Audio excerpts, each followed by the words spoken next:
ಬೇಕಾಗ್ತದೆ. ಅಷ್ಟೊಂದು ಶಕ್ತಿಶಾಲಿ ಆಗಿರದೆ ಹೋದ್ರೆ ಆವಾಗ ನಾವು ಅಷ್ಟೇ ಪ್ರಮಾಣದಲ್ಲಿ ಇರ್ತಕ್ಕಂತಹ ಸೈನ್ಯದ ಪ್ರಯೋಗವನ್ನು ಕೂಡ ಮಾಡ್ಬೇಕಾಗ್ತದೆ. ಆದ್ದರಿಂದ ಯಾವಾಗ್ಲೂ ಈ ವಿಜಯನಿಂದ ಅವನು ಸಲಹೆಯನ್ನ ಪಡ್ಕೋತಾ ಇದ್ದ. ಮೂರನೇ ಅವನಿದ್ದವನು ಯಾರು ಅಂದ್ರೆ ಜಯಂತಹ. ಎರಡನೇ ಅವನು ವಿಜಯ, ಆಮೇಲೆ ಮೂರನೇ ಅವನು ಜಯಂತ. ಈ ಜಯಂತ ಅನ್ನೋನು ಅವನ ವೈಶಿಷ್ಟ್ಯ ಏನು ಅಂದ್ರೆ ಎರಡು ಮುಖ್ಯವಾದಂತಹ ಆ ವಸ್ತುಗಳ ಬಗ್ಗೆ ಶ್ರೀ ಕೃಷ್ಣ ಕೂಡ ಭಗವದ್ಗೀತೆಯಲ್ಲಿ ಹೇಳ್ತಾನೆ. ಯೋಗಕ್ಷೇಮಂ ವಹಾಮ್ಯಹಂ ಅಲ್ವಾ, ಅನನ್ಯಾ ಚಿಂತಯಂತೋ ಮಾಂ ಯೇ ಜನಾಃ ಪರ್ಯುಪಾಸತೆ ತೇಷಾಂ ನಿತ್ಯಾಭಿಯುಕ್ತಾನಾಂ ಯೋಗಕ್ಷೇಮಂ ವಹಾಮ್ಯಹಂ ಅಂತ 9ನೇ ಅಧ್ಯಾಯದ 22ನೇ ಶ್ಲೋಕದಲ್ಲಿ ಶ್ರೀಕೃಷ್ಣ ಪರಮಾತ್ಮ ಹೇಳ್ತಾನೆ. ಅದ್ ಲಾಸ್ಟ್ ಕೊನೆ ಸಾಲೇನಿದೆ ಅಂದ್ರೆ ಯೋಗಕ್ಷೇಮಂ ವಹಾಮ್ಯಹಂ, ಅಲ್ಲಿ ಯೋಗ ಮತ್ತು ಕ್ಷೇಮ ಎಂಬಂತಹ ಎರಡು ಶಬ್ದಗಳಿದೆಯಲ್ಲ, ಅದಕ್ಕೆ ವಿಶೇಷವಾದಂತಹ ಎರಡು ಅರ್ಥಗಳಿದೆ ಎಂಬಂತೆ ಆಚಾರ್ಯರು ಅಲ್ಲಿ ವರ್ಣಿಸ್ತಾರೆ, ಶೀಲ ಪ್ರಭುಪಾದರು ಅಲ್ಲಿ ವರ್ಣಿಸ್ತಾರೆ. ಅದಕ್ಕೆ ಏನು ಅರ್ಥ ಅಂತ ಯಾರಾದ್ರೂ ಹೇಳೋದಕ್ಕೆ ಬಯಸ್ತೀರಾ? ಯೋಗ ಮತ್ತು ಕ್ಷೇಮ ಈ ಎರಡೂ ಶಬ್ದಗಳಿಗೆ ಏನ್ ಅರ್ಥ?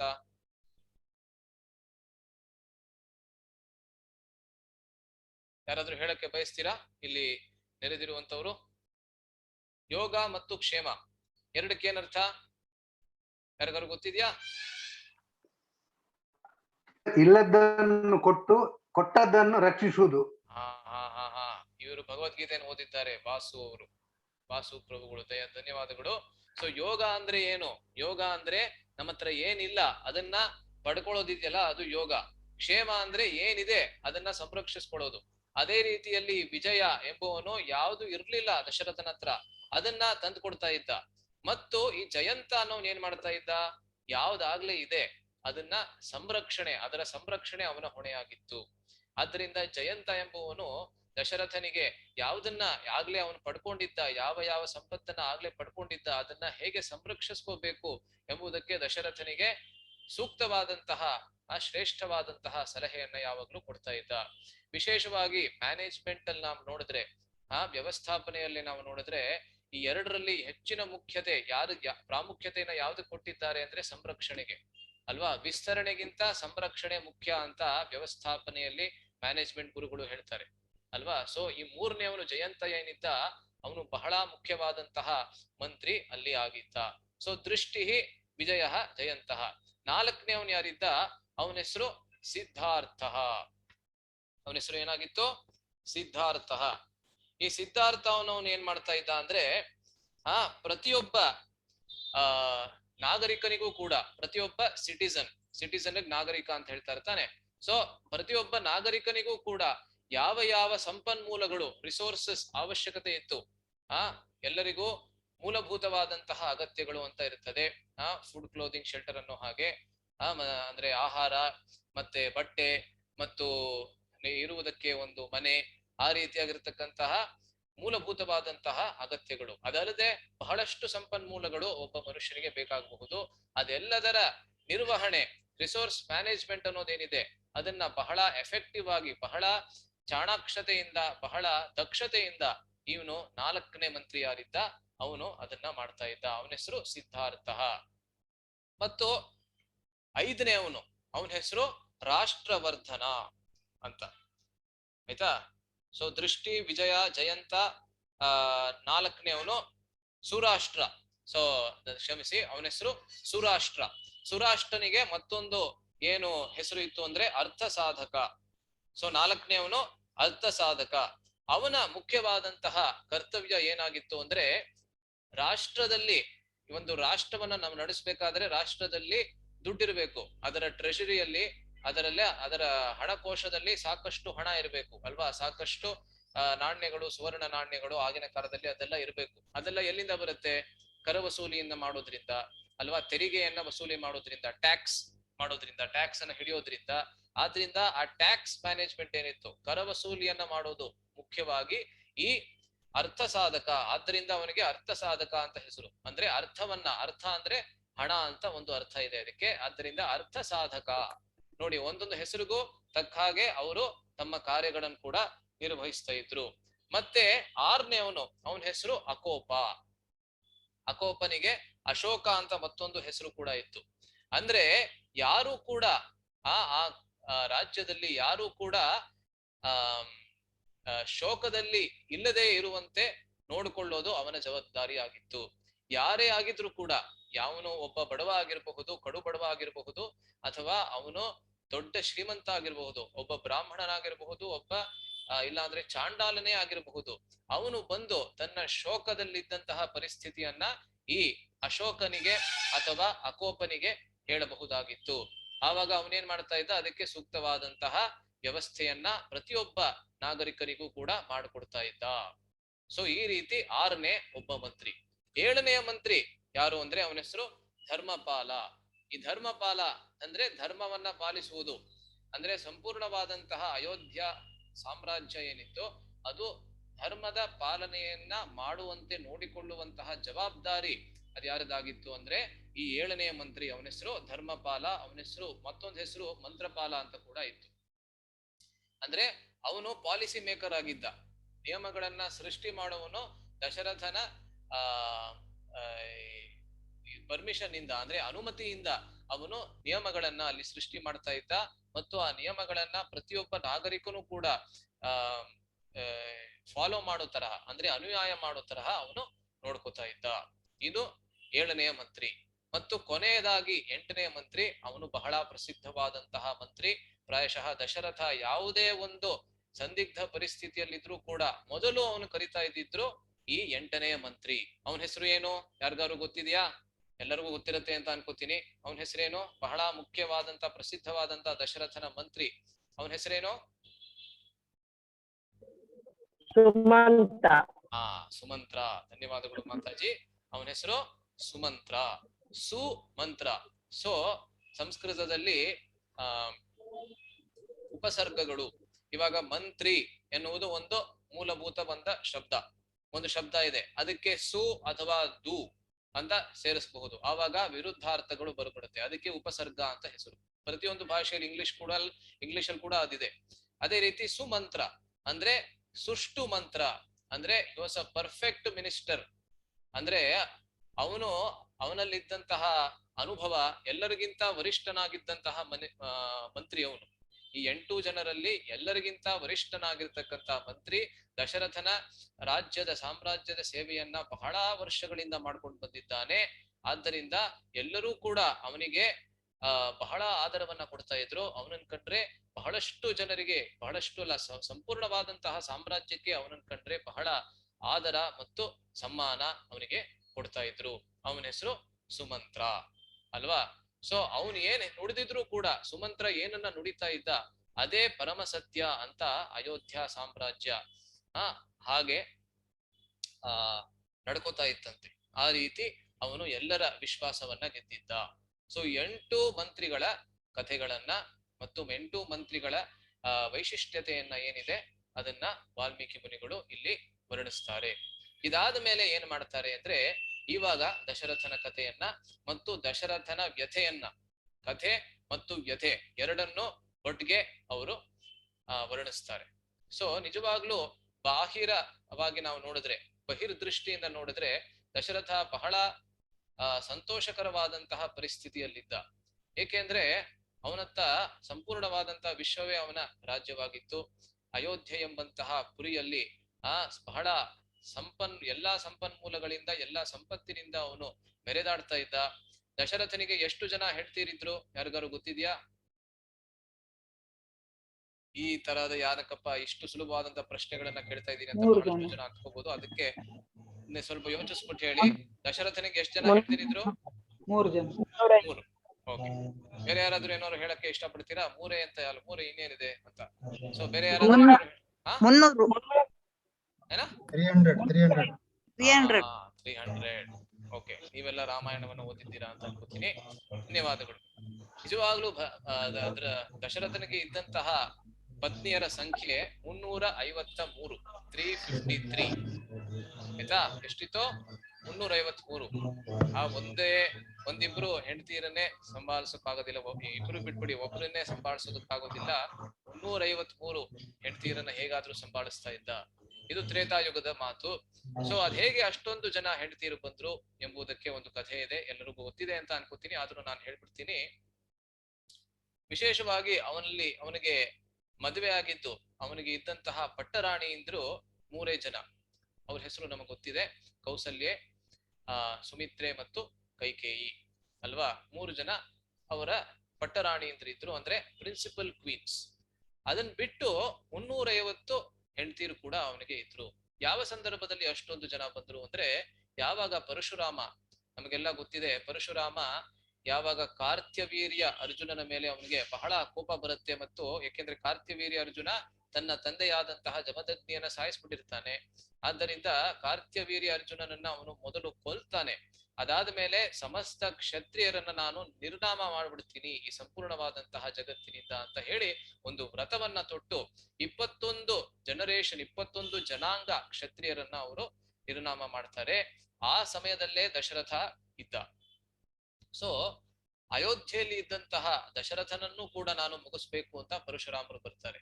ಆದ್ರೆ ಪರಶುರಾಮರು ಅವ್ರು ಯಾವ ವ್ರತವನ್ನ ತೊಟ್ಟಿರ್ತಾರೆ ಅದಕ್ಕೆ ಒಂದು ಎಕ್ಸೆಪ್ಷನ್ ಕೂಡ ಇರುತ್ತೆ.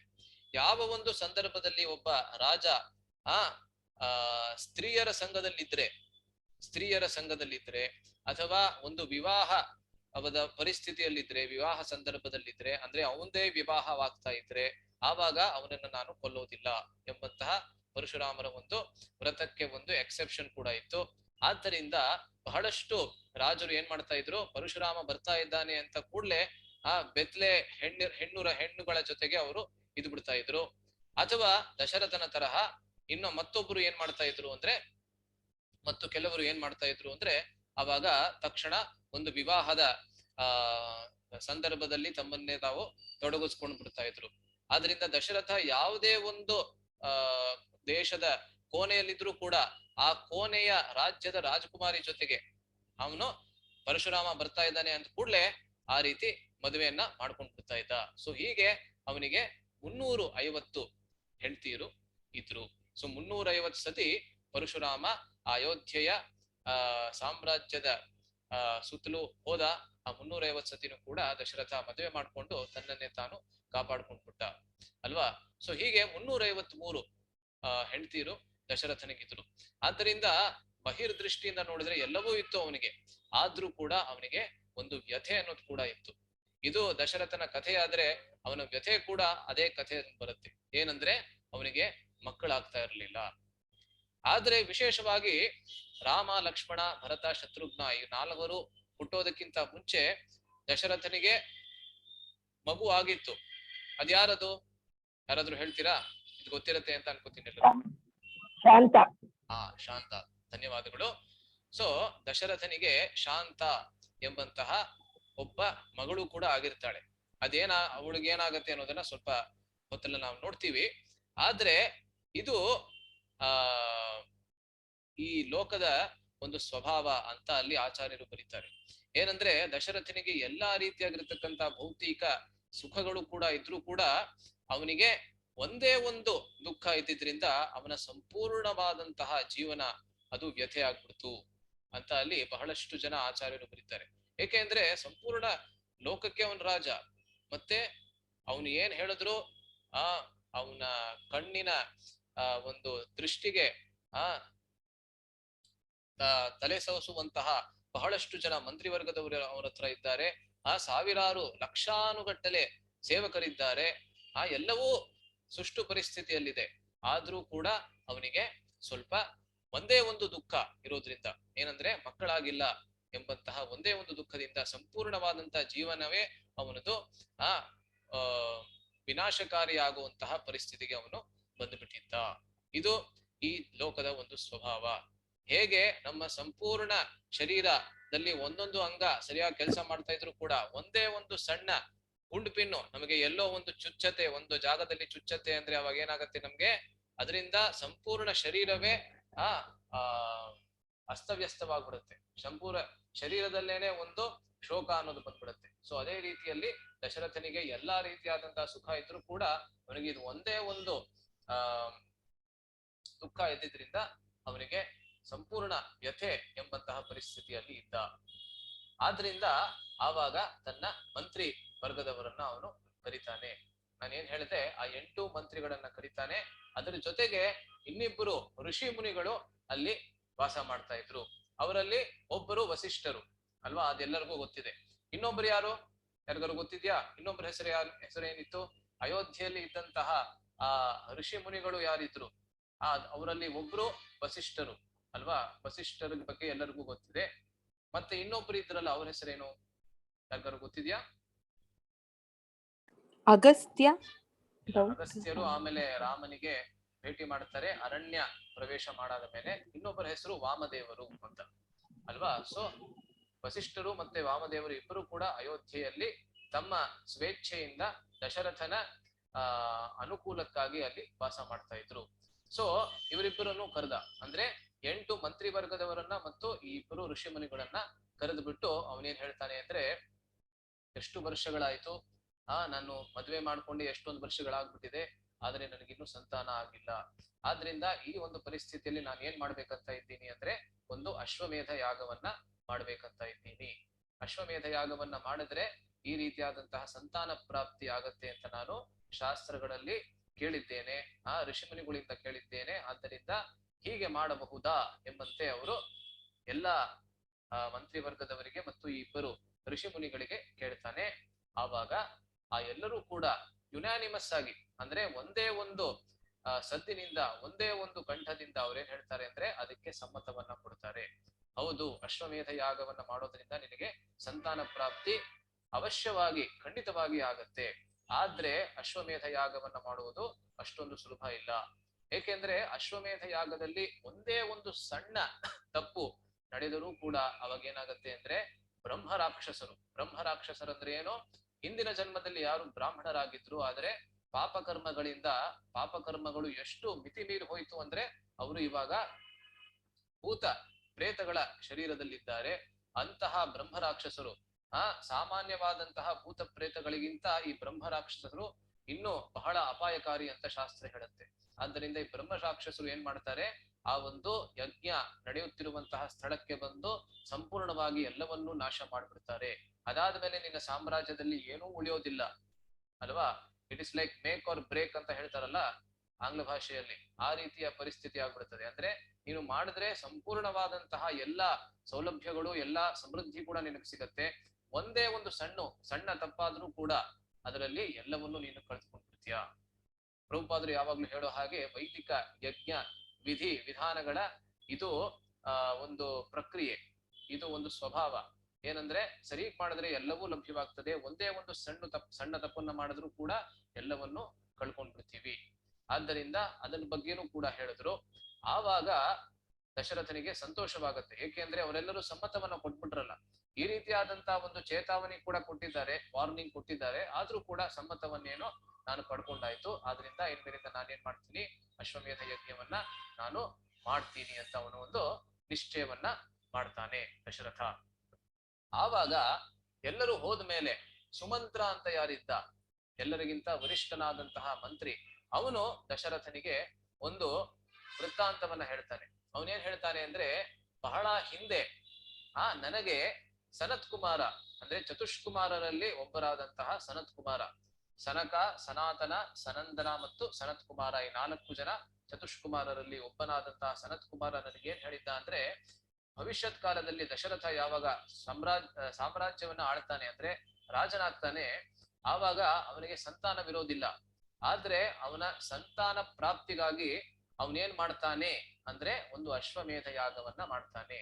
ಮತ್ತು ಯಾರ ಒಂದು ನಿರ್ದೇಶನದಲ್ಲಿ under whose direction, under whose supervision ಅವನ್ ಮಾಡ್ತಾನೆ ಅಂದ್ರೆ, ಅವನು ಋಷ್ಯಶೃಂಗನ ನಿರ್ದೇಶನದಲ್ಲಿ ಈ ಒಂದು ಅಶ್ವಮೇಧ ಯಾಗವನ್ನ ಅವನು ಸಂಪನ್ನಗೊಳಿಸ್ತಾನೆ ಎಂಬಂತಹ ಮಾತನ್ನ ಯಾರು ಹೇಳಿದ್ರು, ಸನತ ಕುಮಾರ ಈ ಸುಮಂತ್ರನಿಗೆ ಹೇಳಿದ್ದ.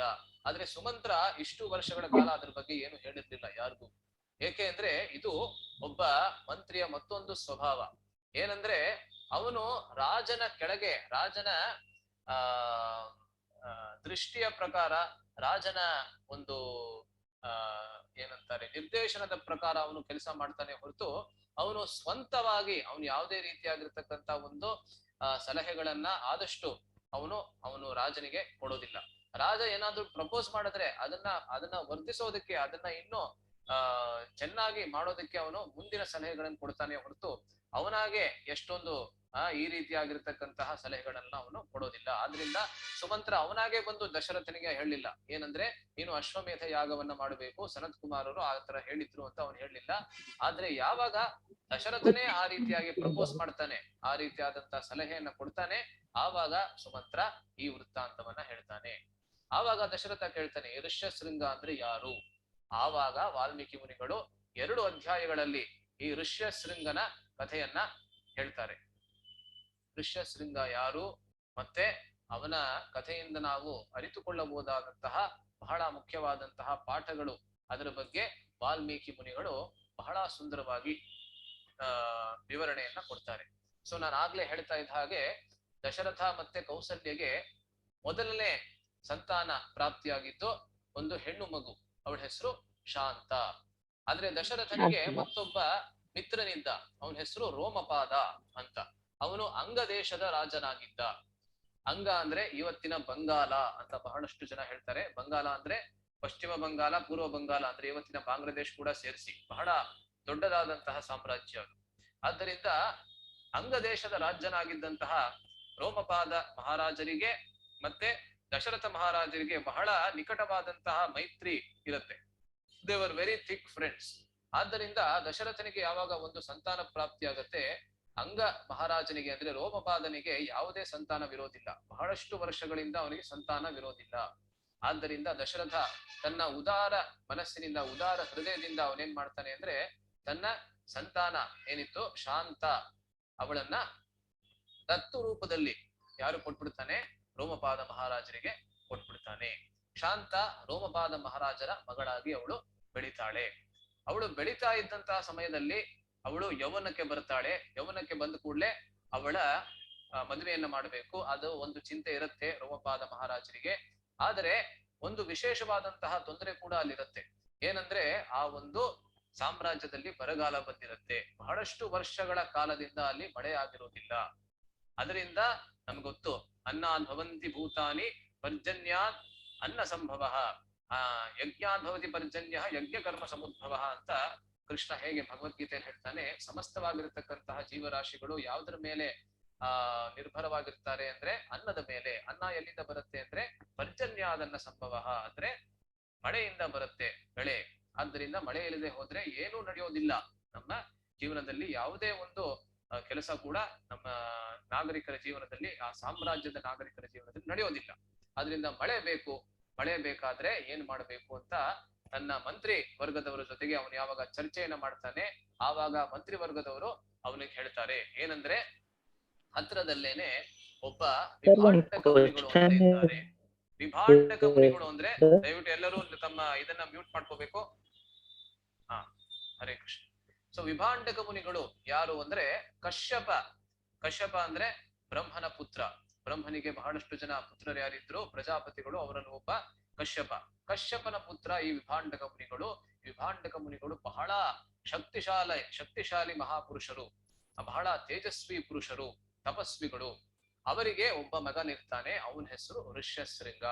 ಅವನ ಹೆಸರು ಋಷ್ಯಶೃಂಗ ಏನಕ್ಕೆ ಅಂದ್ರೆ, ಋಷ್ಯ ಶೃಂಗ ಅಂದ್ರೆ ಅವನ ತಲೆಯಲ್ಲಿ ಒಂದು ಪ್ರೊಟ್ರೂಷನ್ ಅಂದ್ರೆ ಒಂದು ಭಾಗ ಆಚೆ ಬಂದಿತ್ತಂತೆ. ಆ ಭಾಗ ಆಚೆ ಬಂದಿದ್ದು ಹೇಗಿತ್ತು, ಯಾವ ರೀತಿಯಲ್ಲಿ ಅದು ಕಾಣ್ತಾ ಇತ್ತು ಅಂದ್ರೆ, ಯಾವ ತರಹ ಕಾಣ್ತಾ ಇತ್ತು ಅದು ಅಂದ್ರೆ, ಅದು ಒಂದು ಹಸುವಿನ ಕೊಂಬಿನ ತರಹ. It look like a horn. ಆದ್ದರಿಂದ ಅವನಿಗೆ ಋಷ್ಯಶೃಂಗ ಅಂತ ಹೆಸರು ಬಂದಿತ್ತು. ಈ ವಿಭಾಂಡಕ ಮುನಿಗಳು ಋಷ್ಯಶೃಂಗನನ್ನ ಹೇಗೆ ಬೆಳೆಸಿದ್ರು ಅಂದ್ರೆ, ವಿಶೇಷವಾಗಿ ಅವನು ಯಾವುದೇ ರೀತಿಯಾಗಿರ್ತಕ್ಕಂತ ಭೌತಿಕ ಆಕರ್ಷಣೆಗೆ ಒಳಗಾಗದೇ ಇರೋ ಹಾಗೆ ಅವನನ್ನ ಬೆಳೆಸಿದ್ರು. ಹೇಗೆ ಅಂದ್ರೆ ಅವನನ್ನ ಸಿಟಿಗೆ ಅಂದ್ರೆ ನಗರಕ್ಕೆ, ನಗರ ಪ್ರದೇಶಕ್ಕೆ ಅಥವಾ ಸಾಮ್ರಾಜ್ಯದ ನಗರಗಳು ಏನಿತ್ತು, ಆ ಜನಸಮ್ಮರ್ದ ಎಲ್ಲಾಗ್ತಾ ಇತ್ತು ಅಲ್ಲಿಗೆ ಬರೋದಕ್ಕೆ ಅವರು ಬಿಡ್ಲೇ ಇಲ್ಲ. ಅವನ ಬಾಲ್ಯದಿಂದಲೇ ಅವನನ್ನ ಎಷ್ಟು ಚೆನ್ನಾಗಿ ನೋಡ್ಕೊಂಡಿದ್ರು ಅಂದ್ರೆ, ಅವನು ಯಾವಾಗ್ಲೂ ಅರಣ್ಯದಲ್ಲೇ ವಾಸ ಮಾಡ್ಬೇಕು. ಅರಣ್ಯದಲ್ಲಿ ಬೇರೆ ಇತರ ಋಷಿ ಮುನಿಗಳಿಂದಲೂ ಅವನನ್ನ ಸ್ವಲ್ಪ ದೂರವಾಗಿಟ್ಟಿದ್ರು. ಋಷಿ ಮುನಿಗಳ ಜೊತೆಗೆ ಅವರ ವ್ಯವಹಾರ ಎಷ್ಟು ಬೇಕೋ ಅಷ್ಟು ಮಾತ್ರ ಇತ್ತೇ ಹೊರತು ಬೇರೆ ಋಷಿ ಮುನಿಗಳಿಗಿಂತ ಕೂಡ ಅವನನ್ನ ಸ್ವಲ್ಪ ದೂರ ಇಟ್ಟಿದ್ರು. ಅವರೇ ಅವನನ್ನ ಬೆಳೆಸಿದ್ರು. ಯಾವುದೇ ಒಬ್ಬ ಹೆಂಗಸನ್ನ ಅವನು ಇಲ್ಲಿವರೆಗೆ ಅಥವಾ ಹುಡುಗಿಯನ್ನ ಅವನು ಇಲ್ಲಿವರೆಗೆ ನೋಡಿಲ್ಲ. ಆದ್ದರಿಂದ ಮತ್ತೊಂದು ಹೆಣ್ಣು ಜಾತಿಯವರು ಇದ್ದಾರೆ ಅಂತಾನು ಕೂಡ ಅವನಿಗೆ ಗೊತ್ತಿಲ್ಲ. ಅಂತಹ ಒಂದು ತಪಸ್ಸನ್ನ ಮಾಡ್ತಾ ಅವರನ್ನ ಬೆಳೆಸಿದ್ರು ಯಾರು? ವಿಭಾಂಡಕ ಮುನಿಗಳು. ಆದ್ದರಿಂದ ಈ ಋಷ್ಯಶೃಂಗನಿಗೆ ಅವನಿಗೆ ಇನ್ನೂ ಎಳೆ ವಯಸ್ಸು, ಯೌವನದ ವಯಸ್ಸಾಗಿದ್ರು ಕೂಡ ಅವನಿಗೆ ಎಂತಹ ತೇಜಸ್ಸಿತ್ತು ಅವನಲ್ಲಿ ಎಂತಹ ಒಂದು ಶಕ್ತಿ ಇತ್ತು ಅಂದ್ರೆ ಆ ಅವನು ಯಾವುದೇ ಒಂದು ಸಾಮ್ರಾಜ್ಯದಲ್ಲಿ ತನ್ನ ಕಾಲನ್ನ ಇಟ್ಟರು ಕೂಡ ಅಲ್ಲಿ ಮಳೆ ಅನ್ನೋದು ಸ್ವಾಭಾವಿಕವಾಗಿ ಬಂದ್ಬಿಡ್ತಾ ಇತ್ತು. ಏನಕ್ಕೆ ಅಂದ್ರೆ ಆ ತೇಜಸ್ವಿ ಪುರುಷ ಆ ಸಾಮ್ರಾಜ್ಯದಲ್ಲಿ ಇದ್ದಾನೆ ಅಂತ ಕೂಡ್ಲೆ ಆ ಮಳೆಯ ದೇವತೆ ಇಂದ್ರ ಇರಬಹುದು, ಚಂದ್ರನ್ ಇರ್ಬೋದು, ಯಾರು ಬೇಕಾದ್ರೂ ಇರ್ಬೋದು, ಮಳೆಯನ್ನ ಸುರಿಸ್ತಾ ಇದ್ದ. ಆ ರೀತಿಯಾಗಿರ್ತಕ್ಕಂಥ ಶಕ್ತಿ ಈ ಋಷ್ಯಶೃಂಗನಲ್ಲಿ ಇತ್ತು. ಆದ್ದರಿಂದ ಅವನನ್ನ ನಮ್ಮ ಸಾಮ್ರಾಜ್ಯಕ್ಕೆ ಕರ್ಕೊಂಡು ಬಂದ್ರೆ ಆವಾಗ ಏನಾಗತ್ತೆ? ಮಳೆ ಅನ್ನೋದು ಸ್ವಾಭಾವಿಕವಾಗಿ ಬಂದ್ಬಿಡ್ತದೆ. ಇವಾಗ ಹೇಗ್ ಕರ್ಕೊಂಡು ಬರೋದು ಅವನನ್ನ? ಏಕೆಂದ್ರೆ ವಿಭಾಂಡಕ ಮುನಿಗಳಿಗೆ ಇದಕ್ಕೆ ಗೊತ್ತಾದ್ರೆ ಅವರು ಕೊಡುವಂತಹ ಶಾಪದಿಂದ ಬರೀ ನಮ್ಮ ಒಂದು ಜನಾಂಗ ಮಾತ್ರ ಅಲ್ಲ, ನಮ್ಮ ಆದ್ಮೇಲೆ 10 ತಲೆಮಾರುಗಳು ಅದರ ಶಾಪದ ಪ್ರತಿಫಲವನ್ನ ಅದು ಅನುಭವಿಸುತ್ತೆ. ಏಕೆಂದ್ರೆ ವಿಭಾಂಡಕ ಮುನಿಗಳಿಗೆ ಇರತಕ್ಕಂತ ಶಕ್ತಿ ಪ್ರಾಯಶಃ ಅವನ ಋಷ್ಯಶೃಂಗನಿಗಿಂತ ಹೆಚ್ಚಿನ ಶಕ್ತಿ. ಆದ್ದರಿಂದ ಋಷ್ಯಶೃಂಗನ ಕರ್ಕೊಂಡ್ ಬರ್ಬೇಕಾದ್ರೆ ವಿಭಾಂಡಕ ಮುನಿಗಳಿಗೆ ಗೊತ್ತಾಗದೆ ಹಾಗೆ ಅವನನ್ನ ಕರ್ಕೊಂಡ್ ಬರ್ಬೇಕು. ಅದ್ ಹೇಗೆ ಸಾಧ್ಯ? ಏಕೆಂದ್ರೆ ವಿಭಾಂಡಕ ಮುನಿಗಳ ಜೊತೆಗೇನೆ ಈ ಋಷ್ಯಶೃಂಗ ಅಲ್ಲಿ ವಾಸ ಮಾಡ್ತಾ ಇರೋದು. ಇದು ಬಹಳ ದೊಡ್ಡ ಪ್ರಶ್ನೆ. ಇವಾಗ ಋಷ್ಯಶೃಂಗನನ್ನು ಕರ್ಕೊಂಡ್ ಬರ್ಬೇಕು, ಇಲ್ಲ ಅಂದ್ರೆ ಮಳೆ ಬರೋದಿಲ್ಲ, ಮಳೆ ಅಂದ್ರೆ ಬೆಳೆ ಇಲ್ಲ. ಆದ್ರೆ ಅವನನ್ನ ಹೇಗ್ ಕರ್ಕೊಂಡ್ ಬರೋದು? ಆದ್ದರಿಂದ ಆವಾಗ ಅಲ್ಲಿ ಮಂತ್ರಿ ವರ್ಗದವರು ಋಷಿ ಮುನಿಗಳಿಗೆ ಕೇಳ್ತಾರೆ, ಅಲ್ಲಿದ್ದಂತಹ ಋಷಿ ಮುನಿಗಳಿಗೆ ಕೇಳ್ತಾರೆ. ಋಷಿ ಮುನಿಗಳು ಹೇಳ್ತಾರೆ, ನಮ್ಮ ತಪಸ್ಸಿನ ಶಕ್ತಿಯಿಂದ ಅವನನ್ನ ಕರ್ಕೊಂಡು ಬರೋದಕ್ಕೆ ಸಾಧ್ಯ ಇಲ್ಲ, ಅವನಲ್ಲಿ ನಮಗಿಂತ ಹೆಚ್ಚಿನ ತಪಸ್ಸಿನ ಶಕ್ತಿ ಇದೆ. ಆದ್ದರಿಂದ ಯಾವ್ದಾದ್ರೂ ಒಂದು ಕಪಟದಿಂದಲೇ ಅವನನ್ನ ಕರ್ಕೊಂಡು ಬರಬೇಕು. ಆ ಕಪಟದಿಂದ ಕರ್ಕೊಂಡು ಬಂದ್ರು ಕೂಡ ಈ ಸಾಮ್ರಾಜ್ಯಕ್ಕೆ ಅದು ಒಳ್ಳೇದಾಗೋದ್ರಿಂದ ಅದು ದುಷ್ಕಪಟ ಅಲ್ವಾ? Cheating is sometimes necessary. 4ನೇ ಸ್ಕಂದದಲ್ಲಿ ಶಿಲ ಪ್ರಭುಪಾದರು ಬರೀತಾರೆ, ಪ್ರತಿಯೊಬ್ಬ ಮಹಾತ್ಮನು ಕೂಡ ಈ ರೀತಿಯಾದಂತಹ ಸುಕಪಟ ಅಂತ ಹೇಳ್ಬೋದು, ಆ ರೀತಿಯಾಗಿರ್ತಕ್ಕಂಥ ಕಪಟವನ್ನ ಮಾಡ್ತಾನೆ. ಅದನ್ನ ನೀವು ಆಮೇಲೆ ಓದ್ಕೊಳ್ಳಿ, ಯಾವ ತಾತ್ಪರ್ಯ ಅನ್ನೋದನ್ನ ನೀವು ನೋಡ್ಕೋಬಹುದು. 4ನೇ ಸ್ಕಂದದಲ್ಲಿ ಅವರು ಅದನ್ನ ಬರೀತಾರೆ. 1ನೇ ಸ್ಕಂದದಲ್ಲಿ ಕೂಡ ಅದು ಬರುತ್ತೆ. ಇರ್ಲಿ. ಸೊ ಈ ರೀತಿಯಾದಂತಹ ಕಪಟದಿಂದ ಅವ್ರನ್ನ ಕರ್ಕೊಂಡ್ ಬರ್ಬೇಕು ಅಂತ ಅಲ್ಲಿ ನಿರ್ಣಯ ಆಗತ್ತೆ. ಆವಾಗ ಆ ಮಂತ್ರಿವರ್ಗದವರು ಏನನ್ನ ಒಂದು ಪ್ರಪೋಸ್ ಮಾಡ್ತಾರೆ, ಯಾವ ಒಂದು ಯೋಜನೆಯನ್ನ ಅವ್ರು ಮಾಡ್ತಾರೆ ಅಂದ್ರೆ, ಆ ಒಂದು ಸಾಮ್ರಾಜ್ಯದಲ್ಲಿ ಇದ್ದಂತಹ ದೇವದಾಸಿಯರು ಅಲ್ವಾ, ಈ ದೇವದಾಸಿಯರಿಗೆ ನಾವು ಇಂಗ್ಲಿಷ್ ಅಲ್ಲಿ ಹೇಳ್ಬೇಕಂದ್ರೆ ಪ್ರಾಸ್ಟಿಟ್ಯೂಟ್ಸ್ ಅನ್ನೋ ಶಬ್ದನ ಉಪಯೋಗಿಸಬಾರದು. ಇದು ಬಹಳಷ್ಟು ಜನ ಅರ್ಥಕೋಬೇಕು. ದೇವದಾಸಿಯರೇ ಬೇರೆ, ಪ್ರಾಸ್ಟಿಟ್ಯೂಟ್ಸೇ ಬೇರೆ. ವೇಶ್ಯಂದ್ರೆ ಬೇರೆ, ದೇವದಾಸಿಯರೇ ಬೇರೆ.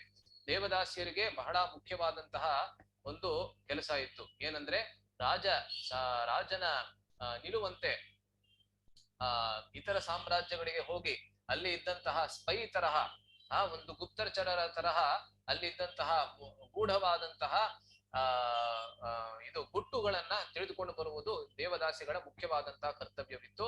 ಅದಕ್ಕೆ ಅವರನ್ನ ಬಾಲ್ಯದಿಂದಲೇ ಅವರಿಗೆ ನಾನಾ ವಿಧವಾದಂತಹ ಕಲೆಗಳಿಂದ ಅವರನ್ನ ಸಂಪನ್ನರಾಗಿ ಅವರನ್ನ ಮಾಡಿರ್ತಾರೆ. ಅವರು ದೇವದಾಸಿಯಂದ್ರು. ಆದ್ರಿಂದ ಈ ದೇವದಾಸಿಯರ ಮೂಲಕ ಏನ್ ಮಾಡ್ಬೇಕು ಅಂದ್ರೆ ಅವರನ್ನ ಕಳಿಸಿ ಆ ಋಷ್ಯಶೃಂಗನನ್ನ ನಮ್ಮ ಸಾಮ್ರಾಜ್ಯಕ್ಕೆ ಕರ್ಕೊಂಡು ಬರಬೇಕು ಅಂತ ಒಂದು ನಿಲುವಿಗೆ ಅವರು ಬರ್ತಾರೆ. ಇದು ಬಹಳ ಮುಖ್ಯವಾದಂತಹ ಒಂದು ವಿಷಯ. ಏಕೆ ಅಂದ್ರೆ ಈ ದೇವದಾಸಿಯಂದ್ರು ಮೊದಲು ಒಪ್ಕೊಳ್ಳೋದಿಲ್ಲ. ಏಕೆಂದ್ರೆ ಅವ್ರಿಗೂ ಸ್ವಲ್ಪ ಭಯ ಇರುತ್ತೆ. ವಿಭಾಂಡಕ ಋಷಿಗಳ ಬಗ್ಗೆ ಎಲ್ಲರೂ ಕೇಳಿರ್ತಾರೆ, ಅವ್ರಿಗೂ ಬಹಳ ಭಯ ಆಗತ್ತೆ.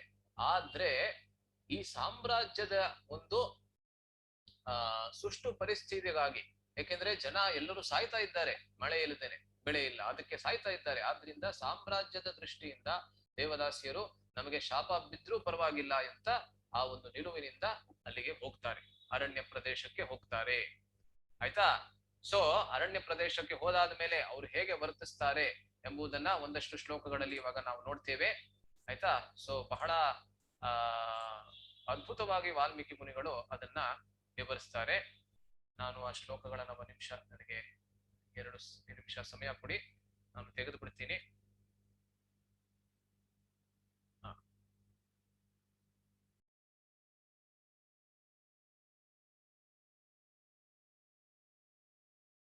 ಓಕೆ, ಸ್ಕ್ರೀನ್ ಅನ್ನು ಶೇರ್ ಮಾಡ್ಕೊತಾ ಇದ್ದೀನಿ ಇವಾಗ.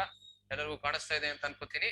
ಇದು ಬಾಲಕಾಂಡದ 10ನೇ ಅಧ್ಯಾಯದ 3ನೇ ಶ್ಲೋಕ 110.3 ಇಲ್ಲಿ ನೋಡ್ತಾ ಇರೋ ಹಾಗೆ ಋಷ್ಯಶೃಂಗೋ ವನಚರಸ್ ತಪಸ್ವಾಧ್ಯಾಯನೇ ರತಃ ಅನಭಿಶ್ವಂಗಃ ನಾರೀಣಾಂ ವಿಷಯಾಣಾಂ ಸುಖಸ್ಯ ಚ. ಅನಭಿಜ್ಞಸ್ಯ ನಾರೀಣಾಂ ವಿಷಯಾಣಾಂ ಸುಖಸ್ಯ ಚ. ನನಗೆ ಸಾಮಾನ್ಯವಾಗಿ ಶ್ಲೋಕಗಳನ್ನ ಓದುವುದು ದೇವನಾಗರಿ ಲಿಪಿಯಲ್ಲಿ ಓದಿ ಅಭ್ಯಾಸ. ಕನ್ನಡದಲ್ಲಿ ಅಷ್ಟೊಂದು ಚೆನ್ನಾಗಿ ಓದಕ್ಕೆ ಅಭ್ಯಾಸ ಇಲ್ಲ, ಅದರಿಂದ ಒಂದೊಂದು ತಪ್ಪಾಗ್ಬೋದು, ದಯವಿಟ್ಟು ಕ್ಷಮಿಸಿ. ಋಷ್ಯಶೃಂಗ ವನಚರಃ. ಋಷ್ಯಶೃಂಗ ಅನ್ನೋನು ಎಲ್ಲಿದ್ದಾನೆ? ಅವನು ವನದಲ್ಲಿ ಚರಿಸ್ತಾ ಇದ್ದಾನೆ, ಅವನು ಯಾವತ್ತೂ ನಗರ ಪ್ರದೇಶಕ್ಕೆ ಬಂದೇ ಇಲ್ಲ. ಮತ್ತು ತಪಸ್ವಾಧ್ಯಾಯನೇ ರತಃ. ತಪಸ್ವಾಧ್ಯಾಯ ನಿರತಂ ತಪಸ್ವಿ ವಾಗ್ವಿದಾಂಬರಂ ಅಂತ ಹೇಗೆ ಮೊದಲನೇ ಶ್ಲೋಕವನ್ನ ನಾವು ನೋಡಿದ್ವಿ, ತಪಸ್ಸಿನಲ್ಲಿ ಮತ್ತೆ ಸ್ವಾಧ್ಯಾಯದಲ್ಲಿ ಅವನು ನಿರತನಾಗಿದ್ದಾನೆ. ಅನಭಿಜ್ಞಸ್ಯ ನಾರೀಣಾಂ, ಒಬ್ನೇ ಒಬ್ಳು ನಾರಿಯನ್ನ ಕೂಡ ಅವನು ನೋಡಿಲ್ಲ. ವಿಷಯಾಣಾಂ ಸುಖಸ್ಯ ಚ. ಅಷ್ಟು ಮಾತ್ರ ಅಲ್ಲ, ವಿಷಯ ವಸ್ತುಗಳನ್ನ ಭೋಗ ಮಾಡುವುದು ಅಂದ್ರೆ ಏನು ಅಂತ ಕೂಡ ಅವನು ಗೊತ್ತಿಲ್ಲ. ಎಲ್ಲರೂ ನಾವು ಇದನ್ನೆಲ್ಲ ಕೇಳ್ಬೋದಷ್ಟೇ ಮಹಾಭಾರತ ಮತ್ತೆ ರಾಮಾಯಣದಲ್ಲಿ, ಆದ್ರೆ ಈ ರೀತಿಯಾಗಿರ್ತಕ್ಕಂಥ ಪುರುಷರನ್ನ ಪ್ರಾಯಶಃ ಇವತ್ತೆಲ್ಲ ನಾವು ನೋಡೋದಕ್ಕೆ ಸಾಧ್ಯ ಇಲ್ಲ. ಆದ್ದರಿಂದ ವಿಷಯ ವಸ್ತು ಅನ್ನೋದು ಏನು ಅಂತೂ ಕೂಡ ಅವನಿಗೆ ಗೊತ್ತಿಲ್ಲ. ಆ ರೀತಿಯಾಗಿರ್ತಕ್ಕಂತಹ ಋಷ್ಯಶೃಂಗನನ್ನ ನೀವು ಕರೆದುಕೊಂಡು ಬರ್ಬೇಕು ಅಂತ ಕಳಿಸ್ತಾರೆ. ಈ ನಾರಿಯರು ಏನ್ ಮಾಡ್ತಾರೆ ಅಂದ್ರೆ ಋಷಿಮುನಿಗಳ ವೇಷದಲ್ಲಿ ಎಲ್ಲಿಗೆ ಹೋಗ್ತಾರೆ? ಆ ಅರಣ್ಯದ ಪ್ರದೇಶಕ್ಕೆ ಹೋಗ್ತಾರೆ. ಮತ್ತು ತಮ್ಮ ಆಶ್ರಮವನ್ನ ಎಲ್ಲಿ ಅವರು ಕಟ್ತಾರೆ ಅಂದ್ರೆ ಈ ಋಷ್ಯಶೃಂಗ ಮತ್ತು ವಿಭಾಂಡಕ ಋಷಿಗಳ ಆಶ್ರಮ ಎಲ್ಲಿತ್ತು ಅದಕ್ಕೆ ಅವಿದೂರತಃ ಅಂತ ಒಂದು ಶಬ್ದ ಉಪಯೋಗಿಸ್ತಾರೆ. ಅವಿದೂರತಃ, ದೂರತಃ ಅಂದ್ರೆ ದೂರದಲ್ಲಿ ಅಂತ. ಅವಿದೂರ ಅಂದ್ರೆ ಹೆಚ್ಚು ದೂರ ಇಲ್ಲ, ಅಂದ್ರೆ ಬಹಳ ಸಮೀಪದಲ್ಲಿ. ಸಮೀಪ ಇದೆ, ಆದ್ರೆ ಅವ್ರಿಗೆ ಗೊತ್ತಾಗೋದಿಲ್ಲ ಈ ಋಷಿಮುನಿಗಳು ಇಲ್ಲಿದ್ದಾರೆ, ಋಷಿಮುನಿಗಳ ವೇಷದಲ್ಲಿ ಈ ದೇವದಾಸಿಯಂದ್ರು ಅಲ್ಲಿದ್ದಾರೆ ಅಂತ ಯಾರಿಗೂ ಗೊತ್ತಾಗದೇ ಇರೋ ತರಹ ಅಲ್ಲಿ ತಮ್ಮ ಆಶ್ರಮವನ್ನ ಅವರು ಸೆಟಪ್ ಮಾಡ್ತಾರೆ, ಅವರು ಸೃಷ್ಟಿ ಮಾಡ್ಕೋತಾರೆ. ಮತ್ತು ಪ್ರತಿ ನಿತ್ಯ ಕೂಡ ಒಂದು ಸುಮಾರು 3 ಅಥವಾ 4 ದಿವಸಗಳ ಕಾಲ ವಿಭಾಂಡಕ ಋಷಿಗಳ ಅವರ ಮೂವ್ಮೆಂಟ್ ಏನಿತ್ತು, ಅವರ ನಡೆ ನುಡಿಗಳು, ಅದೆಲ್ಲವನ್ನ ಅಲ್ಲಿ ಅವರು ಗಮನಿಸ್ತಾ ಇರ್ತಾರೆ. ಏನಕ್ಕೆ ಗಮನಿಸ್ತಾ ಇರ್ತಾರೆ ಅಂದ್ರೆ ಅವರು ಯಾವ ಸಮಯದಲ್ಲಿ ಆ ಆಶ್ರಮವನ್ನ ಪ್ರವೇಶ ಮಾಡಬೇಕು ಅಂದ್ರೆ ಯಾವಾಗ ವಿಭಾಂಡಕ ಋಷಿಗಳು ಇರೋದಿಲ್ಲ ಆ ಸಮಯದಲ್ಲಿ ಪ್ರವೇಶವನ್ನ ಮಾಡಬೇಕು. ವಿಭಾಂಡಕ ಋಷಿಗಳು ಪ್ರತಿನಿತ್ಯವೂ ಕೂಡ ಆಚೆ ಹೋಗ್ತಾ ಇದ್ರು. ಏನಕ್ಕೆ ಹೋಗ್ತಾ ಇದ್ರು ಆಚೆ ಅಂದ್ರೆ ಅಲ್ಲಿಗೆ ಬೇಕಾದಂತಹ ಯಾವ ಸಾಮಗ್ರಿಗಳು ಇತ್ತು. ಆಶ್ರಮವನ್ನ ನಡೆಸೋದು ಬಹಳ ಸುಲಭ ಇಲ್ಲ. ಪ್ರತಿನಿತ್ಯವೂ ಕೂಡ ನಾವು ಅಡಿಗೆ ಎಲ್ಲ ಮಾಡ್ಬೇಕಾಗ್ತದೆ. ಅದಕ್ಕೆ ಯಾವ ಸಾಮಗ್ರಿಗಳು ಬೇಕಾಗ್ತದೆ, ಆ ಫೈರ್ ವುಡ್ ಬೇಕು, ಸೌದೆ ಎಲ್ಲ ಬೇಕು. ಅದೆಲ್ಲ ತೆಗೆದುಕೊಂಡು ಬರೋದಕ್ಕೆ ವಿಭಾಂಡಕ ಋಷಿಗಳು ಒಂದು ನಿರ್ದಿಷ್ಟವಾದಂತಹ ಸಮಯದಲ್ಲಿ ಪರ್ಟಿಕ್ಯುಲರ್ ಟೈಮ್ ಪ್ರತಿ ದಿವಸ ಹೊರಗೆ ಹೋಗ್ತಾ ಇದ್ರು. ಇದನ್ನ ಗಮನಿಸ್ತಾ ಇದ್ರು. ಆದ್ರೆ 3-4 ದಿವಸಗಳಾದ ಮೇಲೆ ಅವ್ರು ಏನ್ ಮಾಡಿದ್ರು ಅಂದ್ರೆ ಆಶ್ರಮವನ್ನ ಇವರು ಋಷಿ ಮುನಿಗಳ ವೇಷದಲ್ಲಿ ಇದ್ದಂತಹ ಈ ದೇವದಾಸಿಯಂದ್ರು ಪ್ರವೇಶ ಮಾಡ್ತಾರೆ. ಆವಾಗ ಏನಾಗತ್ತೆ ಅಂದ್ರೆ ಮೊದಲನೇ ಬಾರಿ ಈ ಋಷ್ಯಶೃಂಗ ಅನ್ನೋನು ಆ ಹೆಂಗಸರನ್ನ ನೋಡ್ತಾ ಇದ್ದಾನೆ. ಯಾಕೆಂದ್ರೆ ನಾರಿಯರನ್ನು ನೋಡೇ ಇಲ್ಲ. ಆವಾಗ ಏನಾಗತ್ತೆ ನಾವು ನೋಡೋಣ, ಈ ಶ್ಲೋಕಗಳ ಮೂಲಕ ನಾವು ನೋಡೋಣ. ಬಹಳ ಸುಂದರವಾಗಿ ಈ ಪ್ರಸಂಗ ಅಂತ ಮುಂದಕ್ಕೆ ತೆಗೆದುಕೊಂಡು ಹೋಗ್ತಾರೆ. ಆವಾಗ ಈ ಋಷಿ ಮುನಿಗಳ ವೇಷದಲ್ಲಿದ್ದಂತಹ ನಾರಿಯಂದ್ರು ದೇವದಾಸಿಯಂದ್ರು ಇವ್ರಿಗೆ ಕೇಳ್ತಾರೆ. ಯಾರಿಗೆ? ಋಷ್ಯಶೃಂಗನ ಕೇಳ್ತಾರೆ. ಏನಂತ ಕೇಳ್ತಾರೆ? ಹೇ ಬ್ರಹ್ಮನ್, ಹೇ ಬ್ರಾಹ್ಮಣ, ತ್ವಂ ಕಹ, ನೀನ್ ಯಾರು? ಕಿಂ ವರ್ತಸೆ? ಇಲ್ಲಿ ಏನ್ ಮಾಡ್ತಾ ಇದ್ಯಾ? ಈ ಒಂದು ಕಾಡಿನ ಪ್ರದೇಶದಲ್ಲಿ ಏನ್ ಮಾಡ್ತಾ ಇದ್ದ? ತ್ವಂ ಏಕಃ ವಿಜನೆ ಘೋರೆ ವನೆ ಚರಸಿ. ನೀವು ಒಬ್ಬಟ್ಟಿಯಾಗಿ ಒಬ್ಬನೇ ಒಬ್ಬ ಈ ಘನಘೋರವಾದಂತಹ ಈ ಒಂದು ಅರಣ್ಯದ ಪ್ರದೇಶದಲ್ಲಿ ಓಡಾಡ್ತಾ ಇದ್ಯಾ? ಏನ್ ಮಾಡ್ತಾ ಇದ್ಯಾ ಇಲ್ಲಿ? ಜ್ಞಾತು ಮಿಚ್ಚಾಮಹೆ, ನಾವು ಅದನ್ನ ತಿಳ್ಕೊಳ್ಳೋದಕ್ಕೆ ಬಯಸ್ತೀವಿ. ಆದ್ದರಿಂದ ನಹ ಶಂಸ, ದಯವಿಟ್ಟು ನಮಗೆ ಇದನ್ನ ಹೇಳು ಅಂತ ಅವರು ಅಲ್ಲಿ ಹೇಳ್ತಾ ಇದ್ದಾರೆ. ತಕ್ಷಣ ಏನಾಗತ್ತೆ ಅಂದ್ರೆ ಅದೃಷ್ಟ ರೂಪಾಹ ತೇನ ಕಾಮ್ಯ ರೂಪಾ ವನೇ ಸ್ತ್ರೀಯ. ಮೊದಲನೇದಾಗಿ ಋಷ್ಯಶೃಂಗನಿಗೆ ಏನಾಗತ್ತೆ, ಯಾವ ಒಂದು ಭಾವನೆ ಬರುತ್ತೆ ತನ್ನ ಒಂದು ಮನಸ್ಸಿನಲ್ಲಿ ಅಂದ್ರೆ ಅದೃಷ್ಟ ಪೂರ್ವಾಹ, ಯಾವತ್ತೂ ಕೂಡ ಹೆಂಗಸನ್ನ ನೋಡೇ ಇಲ್ಲ ಅಲ್ವಾ. ಆದ್ದರಿಂದ ಇವ್ರು ಯಾರು ಎಂಬುದರ ಬಗ್ಗೆ ಬಹಳ ಒಂದು ಕುತೂಹಲ ಬರುತ್ತೆ. ಏಕೆಂದ್ರೆ ಕಾಮ್ಯ ರೂಪಾಹ ವನೇ ಸ್ತ್ರೀಯ, ಈ ರೀತಿಯಾದಂತಹ ಇಷ್ಟು ಸುಮಧುರವಾದಂತಹ ಕಂಠದಲ್ಲಿ ಮತ್ತು ಬಹಳ ಸುಂದರವಾದಂತಹ ಶರೀರದಲ್ಲಿ ಇರುವಂತಹ ಈ ಹೆಂಗಸರು ಯಾರು ಎಂಬಂತಹ ಕುತೂಹಲವನ್ನ ಅವರು ಈ ಋಷ್ಯಶೃಂಗನಲ್ಲಿ ಜಾಗರಣೆಗೊಳಿಸ್ತಾರೆ. ಆದ್ದರಿಂದ ಈ ಋಷ್ಯಶೃಂಗ ಏನ್ ಮಾಡ್ತಾನೆ, ಎಲ್ಲವನ್ನೂ ಹೇಳ್ಬಿಡ್ತಾನೆ. ಋಷ್ಯಶೃಂಗ ಇಲ್ಲಿವರೆಗೂ ಬಹಳ ಇನ್ನಸೆಂಟ್ ಇದ್ದಾನೆ ಅಲ್ವಾ. ಅದು ಅಜ್ಞಾನ ಅಂತ ಹೇಳೋದಕ್ಕಾಗೋದಿಲ್ಲ, ಆದ್ರೆ ಬಹಳ ಮುಗ್ಧ ಸ್ವಭಾವ ಅವನಿಗೆ. ಏಕೆಂದ್ರೆ ಆ ರೀತಿ ಅವನನ್ನ ಬೆಳೆಸಿದ್ದಾರೆ ವಿಭಾಂಡಕ ಋಷಿಗಳು. ಆದ್ದರಿಂದ ಅವನು ಎಲ್ಲವನ್ನೂ ಹೇಳ್ಬಿಡ್ತಾನೆ. ಏನ್ ಹೇಳ್ತಾನೆ? ವಿಭಂಡಕಃ ಅಸ್ಮಾಕಂ ಪಿತಾ ಅಹಂ ತಸ್ಯ ಔರಸಃ ಸುತಃ. ನನ್ನ ಪಿತಾ ಅಂದ್ರೆ ನನ್ನ ತಂದೆಯ ಹೆಸರೇನು? ವಿಭಾಂಡಕ. ಮತ್ತು ತಸ್ಯ ಔರಸಃ ಸುತಃ, ಅವರ ವೀರ್ಯದಿಂದ, ಔರಸಃ ಸುತ ಅಂದ್ರೆ ವೀರ್ಯದಿಂದ ಹುಟ್ಟಿರತಕ್ಕಂತ ಒಬ್ಬನೇ ಒಬ್ಬ ಮಗ. ಯಾರುದು? ಅದು ನಾನು. ಋಷ್ಯಶೃಂಗ ಇತಿ ನಾಮ ಕರ್ಮ ಚ ಭುವಿಖ್ಯಾತಂ. ನನ್ನ ಹೆಸರು ಋಷ್ಯಶೃಂಗ ಮತ್ತು ನನ್ನ ಕರ್ಮ ಕೂಡ ವಿಭಾಂಡಕ ಋಷಿಗಳ ನಿರ್ದೇಶನದಲ್ಲಿ ಆ ಕರ್ಮಗಳನ್ನ ನಾನು ಮಾಡ್ತಾ ಇದ್ದೀನಿ ಅಂತ ಅವನು ಅವ್ರಿಗೆ ಹೇಳ್ಬಿಡ್ತಾನೆ, ಎಲ್ಲವನ್ನು ಹೇಳ್ಬಿಡ್ತಾನೆ ಅಲ್ವಾ. ಸೊ ಇದರಿಂದ ಏನಾಗತ್ತೆ ಅಂದ್ರೆ ಅವರು ಮತ್ತೆ ಬಹಳಷ್ಟು ವಿಷಯಗಳನ್ನ ತಿಳ್ಕೊಳ್ಳೋದಕ್ಕೆ ಅವಾಗ ಪ್ರಯತ್ನವನ್ನ ಪಡ್ತಾರೆ. ಮತ್ತು ಅವನಿಗೆ ಏನ್ ಮಾಡ್ತಾರೆ ಅಂದ್ರೆ, ಮೊದಲು ಋಷ್ಯಶೃಂಗ ಏನ್ ಮಾಡ್ತಾನೆ ಅದನ್ನ ತಿಳ್ಕೊಬೇಕು. ಋಷ್ಯಶೃಂಗ ಅವನು ಎಷ್ಟು ಮುಗ್ಧನಾಗಿದ್ದಾನೆ, ಅವನ ಸ್ವಭಾವ ಎಷ್ಟು ಮುಗ್ಧ ಸ್ವಭಾವದ್ದು ಅಂದ್ರೆ, ಅವನ್ ಏನ್ ಮಾಡ್ತಾನೆ ಅಂದ್ರೆ, ಇವರೆಲ್ಲ ಋಷಿ ಮುನಿಗಳ ವೇಷದಲ್ಲಿ ಇರೋದ್ರಿಂದ ಅವ್ರನ್ನ ತನ್ನ ಆಶ್ರಮದ ಒಳಗೆ ಕರ್ಕೊಂಡು ಹೋಗ್ತಾನೆ. ಮತ್ತು ಒಬ್ಬೊಬ್ಬರ ಋಷಿ ಮುನಿಗಳ ವೇಷದಲ್ಲಿ ಇದ್ದಂತಹ ದೇವದಾಸಿಯರ ಒಬ್ಬೊಬ್ಬರ ಕಾಲನ್ನು ಕೂಡ ಅವನು ತೊಳಿತಾನೆ. ಇದು ಆಗಿನ ಕಾಲದಲ್ಲಿ ಇದ್ದಂತಹ ಪದ್ಧತಿ. ಈಗಿನ ಕಾಲದಲ್ಲೂ ಪ್ರಾಯಶಃ ಸನ್ಯಾಸಿಗಳಿಗೆ ವಿಶೇಷವಾಗಿ ಅವರ ವ್ಯಾಸ ಪೂಜೆಯ ದಿವಸ ಮತ್ತೆ ಬೇರೆ ನಿರ್ದಿಷ್ಟವಾದಂತಹ ಗುರು ಪೂರ್ಣಿಮೆ ಆ ರೀತಿಯಾದಂತಹ ದಿವಸಗಳು ನಾವು ಮಾಡಬಹುದು. ಆದರೆ ಆಗಿನ ಕಾಲದಲ್ಲಿ ಋಷಿಮುನಿಗಳು ಆಶ್ರಮಕ್ಕೆ ಬಂದ್ರೆ ಆ ಒಬ್ಬ ಋಷಿಮುನಿ ಬಹಳ ವರಿಷ್ಠನಾದಂತಹ ಋಷಿಮುನಿ ಆಗಿದ್ರೂ ಕೂಡ ಅವರ ಕಾಲನ್ನ ತೊಳೆಯುವಂತಹ ಪ್ರಕ್ರಿಯೆ ಇತ್ತು. ಆದ್ದರಿಂದ ಋಷ್ಯಶೃಂಗ ಏನ್ ಮಾಡ್ತಾನೆ, ಆ ಪ್ರಕ್ರಿಯೆಯನ್ನ ಅನುಯಾಯ ಮಾಡಿ ಏನ್ ಮಾಡ್ತಾನೆ ಅಂದ್ರೆ, ಈ ದೇವದಾಸಿಯರಲ್ಲಿದ್ದಂತಹ ಒಬ್ಬೊಬ್ಬರ ಕಾಲನ್ನು ಅವನು ತೊಳಿತಾನೆ. ಅದಾದ ಮೇಲೆ ಅವರಿಗೆ ಸೂಕ್ತವಾದಂತಹ ಆಸನವನ್ನ ಕೊಟ್ಟು ಅವರನ್ನ ಕುಳ್ಳಿರಿಸಿ ಅದಾದ್ಮೇಲೆ ಅವರ ಜೊತೆಗೆ ಸಂಭಾಷಣೆಯನ್ನ ಮಾಡಕ್ಕೆ ಶುರು ಮಾಡ್ತಾನೆ. ಅವರು ಸಂಭಾಷಣೆಯನ್ನ ಮಾಡ್ತಾ ಇರ್ಬೇಕಾದ್ರೆ ಅವರು ನುಡಿತಾ ಇದ್ದಂತಹ ಒಂದೊಂದು ಶಬ್ದ ಕೂಡ ಇವನ ಮನಸ್ಸಿಗೆ ಬಹಳ ಆಕರ್ಷಕವಾಗಿತ್ತು. ಆದ್ದರಿಂದ ಸ್ವಲ್ಪ ಸಮಯ ಇದೇ ರೀತಿ ಹೋಗುತ್ತೆ ಸಂಭಾಷಣೆಯಲ್ಲಿ. ಅದಾದ್ಮೇಲೆ ಈ ದೇವದಾಸಿಯಂದ್ರಿಗೆ ಸ್ವಲ್ಪ ಭಯ ಆಗತ್ತೆ. ಏನಕ್ಕೆ ಭಯ ಆಗತ್ತೆ ಅಂದ್ರೆ, ಇವಾಗ ಏನಾಗತ್ತೆ ಅಂದ್ರೆ ವಿಭಾಂಡಕ ಋಷಿಗಳು ವಾಪಸ್ ಬಂದ್ಬಿಡ್ತಾರೆ. ವಿಭಾಂಡಕ ಋಷಿಗಳು ವಾಪಸ್ ಬಂದ್ಬಿಟ್ರೆ ಏನಾಗತ್ತೆ, ನಮಗೆ ಶಾಪ ಸಿಗೋದು ಮಾತ್ರ ಅಲ್ಲ, ಸಂಪೂರ್ಣವಾದಂತ ಸಾಮ್ರಾಜ್ಯಕ್ಕೆ ಶಾಪ ಸಿಗತ್ತೆ. ಆದ್ರಿಂದ ನಾವು ಇಲ್ಲಿಂದ ಇವಾಗ ಜಾಗ ಖಾಲಿ ಮಾಡ್ಬೇಕು ಅಂತ ಹೇಳಿ ತಕ್ಷಣ ಋಷ್ಯಶೃಂಗ ಏನೋ ಮಾತನಾಡ್ತಾ ಇರ್ತಾನೆ. ಅವನನ್ನ ಅಬ್ರಪ್ಟ್ ಆಗಿ ಅವನನ್ನ ತಡೆದು ಅವನನ್ನ ಸಂಪೂರ್ಣವಾಗಿ ಅವನನ್ನ ತಡೆದು ಅವರು ಒಬ್ಬೊಬ್ಬರ ದೇವದಾಸಿರು ಏನ್ ಮಾಡ್ತಾರೆ ಅಂದ್ರೆ ಋಷ್ಯಶೃಂಗನನ್ನ ತಬ್ಕೊಂಡು ಅಲ್ಲಿಂದ ಹೋಗ್ತಾರೆ. ಇದು ವಾಲ್ಮೀಕಿ ಋಷಿಗಳು ಈ ರೀತಿ ಇದನ್ನ ವರ್ಣಿಸಿದ್ದಾರೆ. ಏನಂದ್ರೆ ಒಬ್ಬೊಬ್ಬ ದೇವದಾಸಿರು ಕೂಡ ಅವನನ್ನ ತಪ್ಕೊಂಡು ಅಲ್ಲಿಂದ ಹೋಗ್ತಾರೆ. ಇದಾದ ಮೇಲೆ ಮುಂದಿನ ದಿವಸ ಬೆಳಗ್ಗಿನ ತನಕ ಈ ಋಷ್ಯಶೃಂಗನ ಮನಸ್ಸು ಅನ್ನೋದು ಬಹಳ ಅಸ್ತವ್ಯಸ್ತವಾಗ್ಬಿಡತ್ತೆ.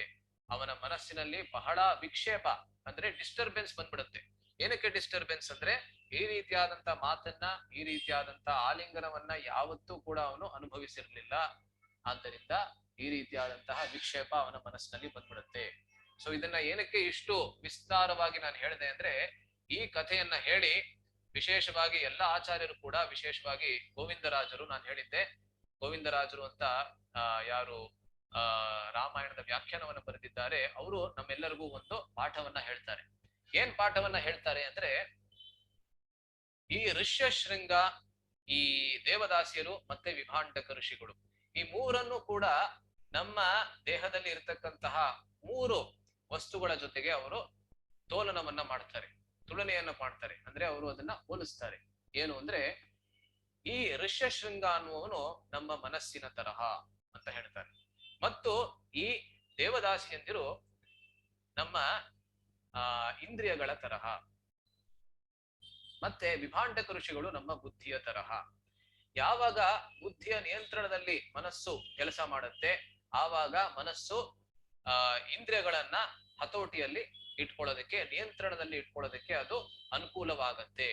ಯಾವಾಗ ಮನಸ್ಸು ಅನ್ನೋದು ಬುದ್ಧಿಯ ನಿಯಂತ್ರಣವಿಲ್ಲದೆ ಅದು ಕೆಲಸ ಮಾಡುತ್ತೆ, ಆವಾಗ ಅದು ವಿಷಯ ವಸ್ತುಗಳ ಕಡೆಗೆ ಅದು ಆಕರ್ಷಿತವಾಗೋದು ಬಹಳ ಸ್ವಾಭಾವಿಕ. ಆದ್ದರಿಂದ ದೇವದಾಸಿಯಂದ್ರಿನ ಒಬ್ಬೊಬ್ರು ವಿಷಯ ವಸ್ತುಗಳು ಅಂತ ಕೂಡ ಹೇಳ್ತಾರೆ, ಮತ್ತು ಕೆಲವರು ನಮ್ಮ ಇಂದ್ರಿಯಗಳು ಅಂತ ಕೂಡ ಹೇಳ್ತಾರೆ. ವಿಷಯ ವಸ್ತುಗಳು ಅಂತ ತಿಳ್ಕೊಂಡ್ರೆ ಆವಾಗ ಯಾವಾಗ ಮನಸ್ಸು ಅನ್ನೋದು ಬುದ್ಧಿಯ ನಿಯಂತ್ರಣವಿಲ್ಲದೆ ಕೆಲಸ ಮಾಡುತ್ತೆ, ಆವಾಗ ಮನಸ್ಸು ಅನ್ನೋದು ಸ್ವಾಭಾವಿಕವಾಗಿ ವಿಷಯ ವಸ್ತುಗಳ ಕಡೆಗೆ ಅದು ಆಕರ್ಷಿತವಾಗ್ಬಿಡುತ್ತದೆ. ಬಹಳ ಮುಖ್ಯವಾದಂತಹದ್ದು ಇದು. ಏಕೆಂದ್ರೆ ಆಂಗ್ಲ ಭಾಷೆಯಲ್ಲಿ ಒಂದು ಗಾದೆ ಇದೆ, the character of a person is tested when he is alone ಅಂತ ಒಂದು ಬಹಳ ಪ್ರಮುಖವಾದಂತಹ ಗಾದೆ ಇದೆ ಅಲ್ವಾ.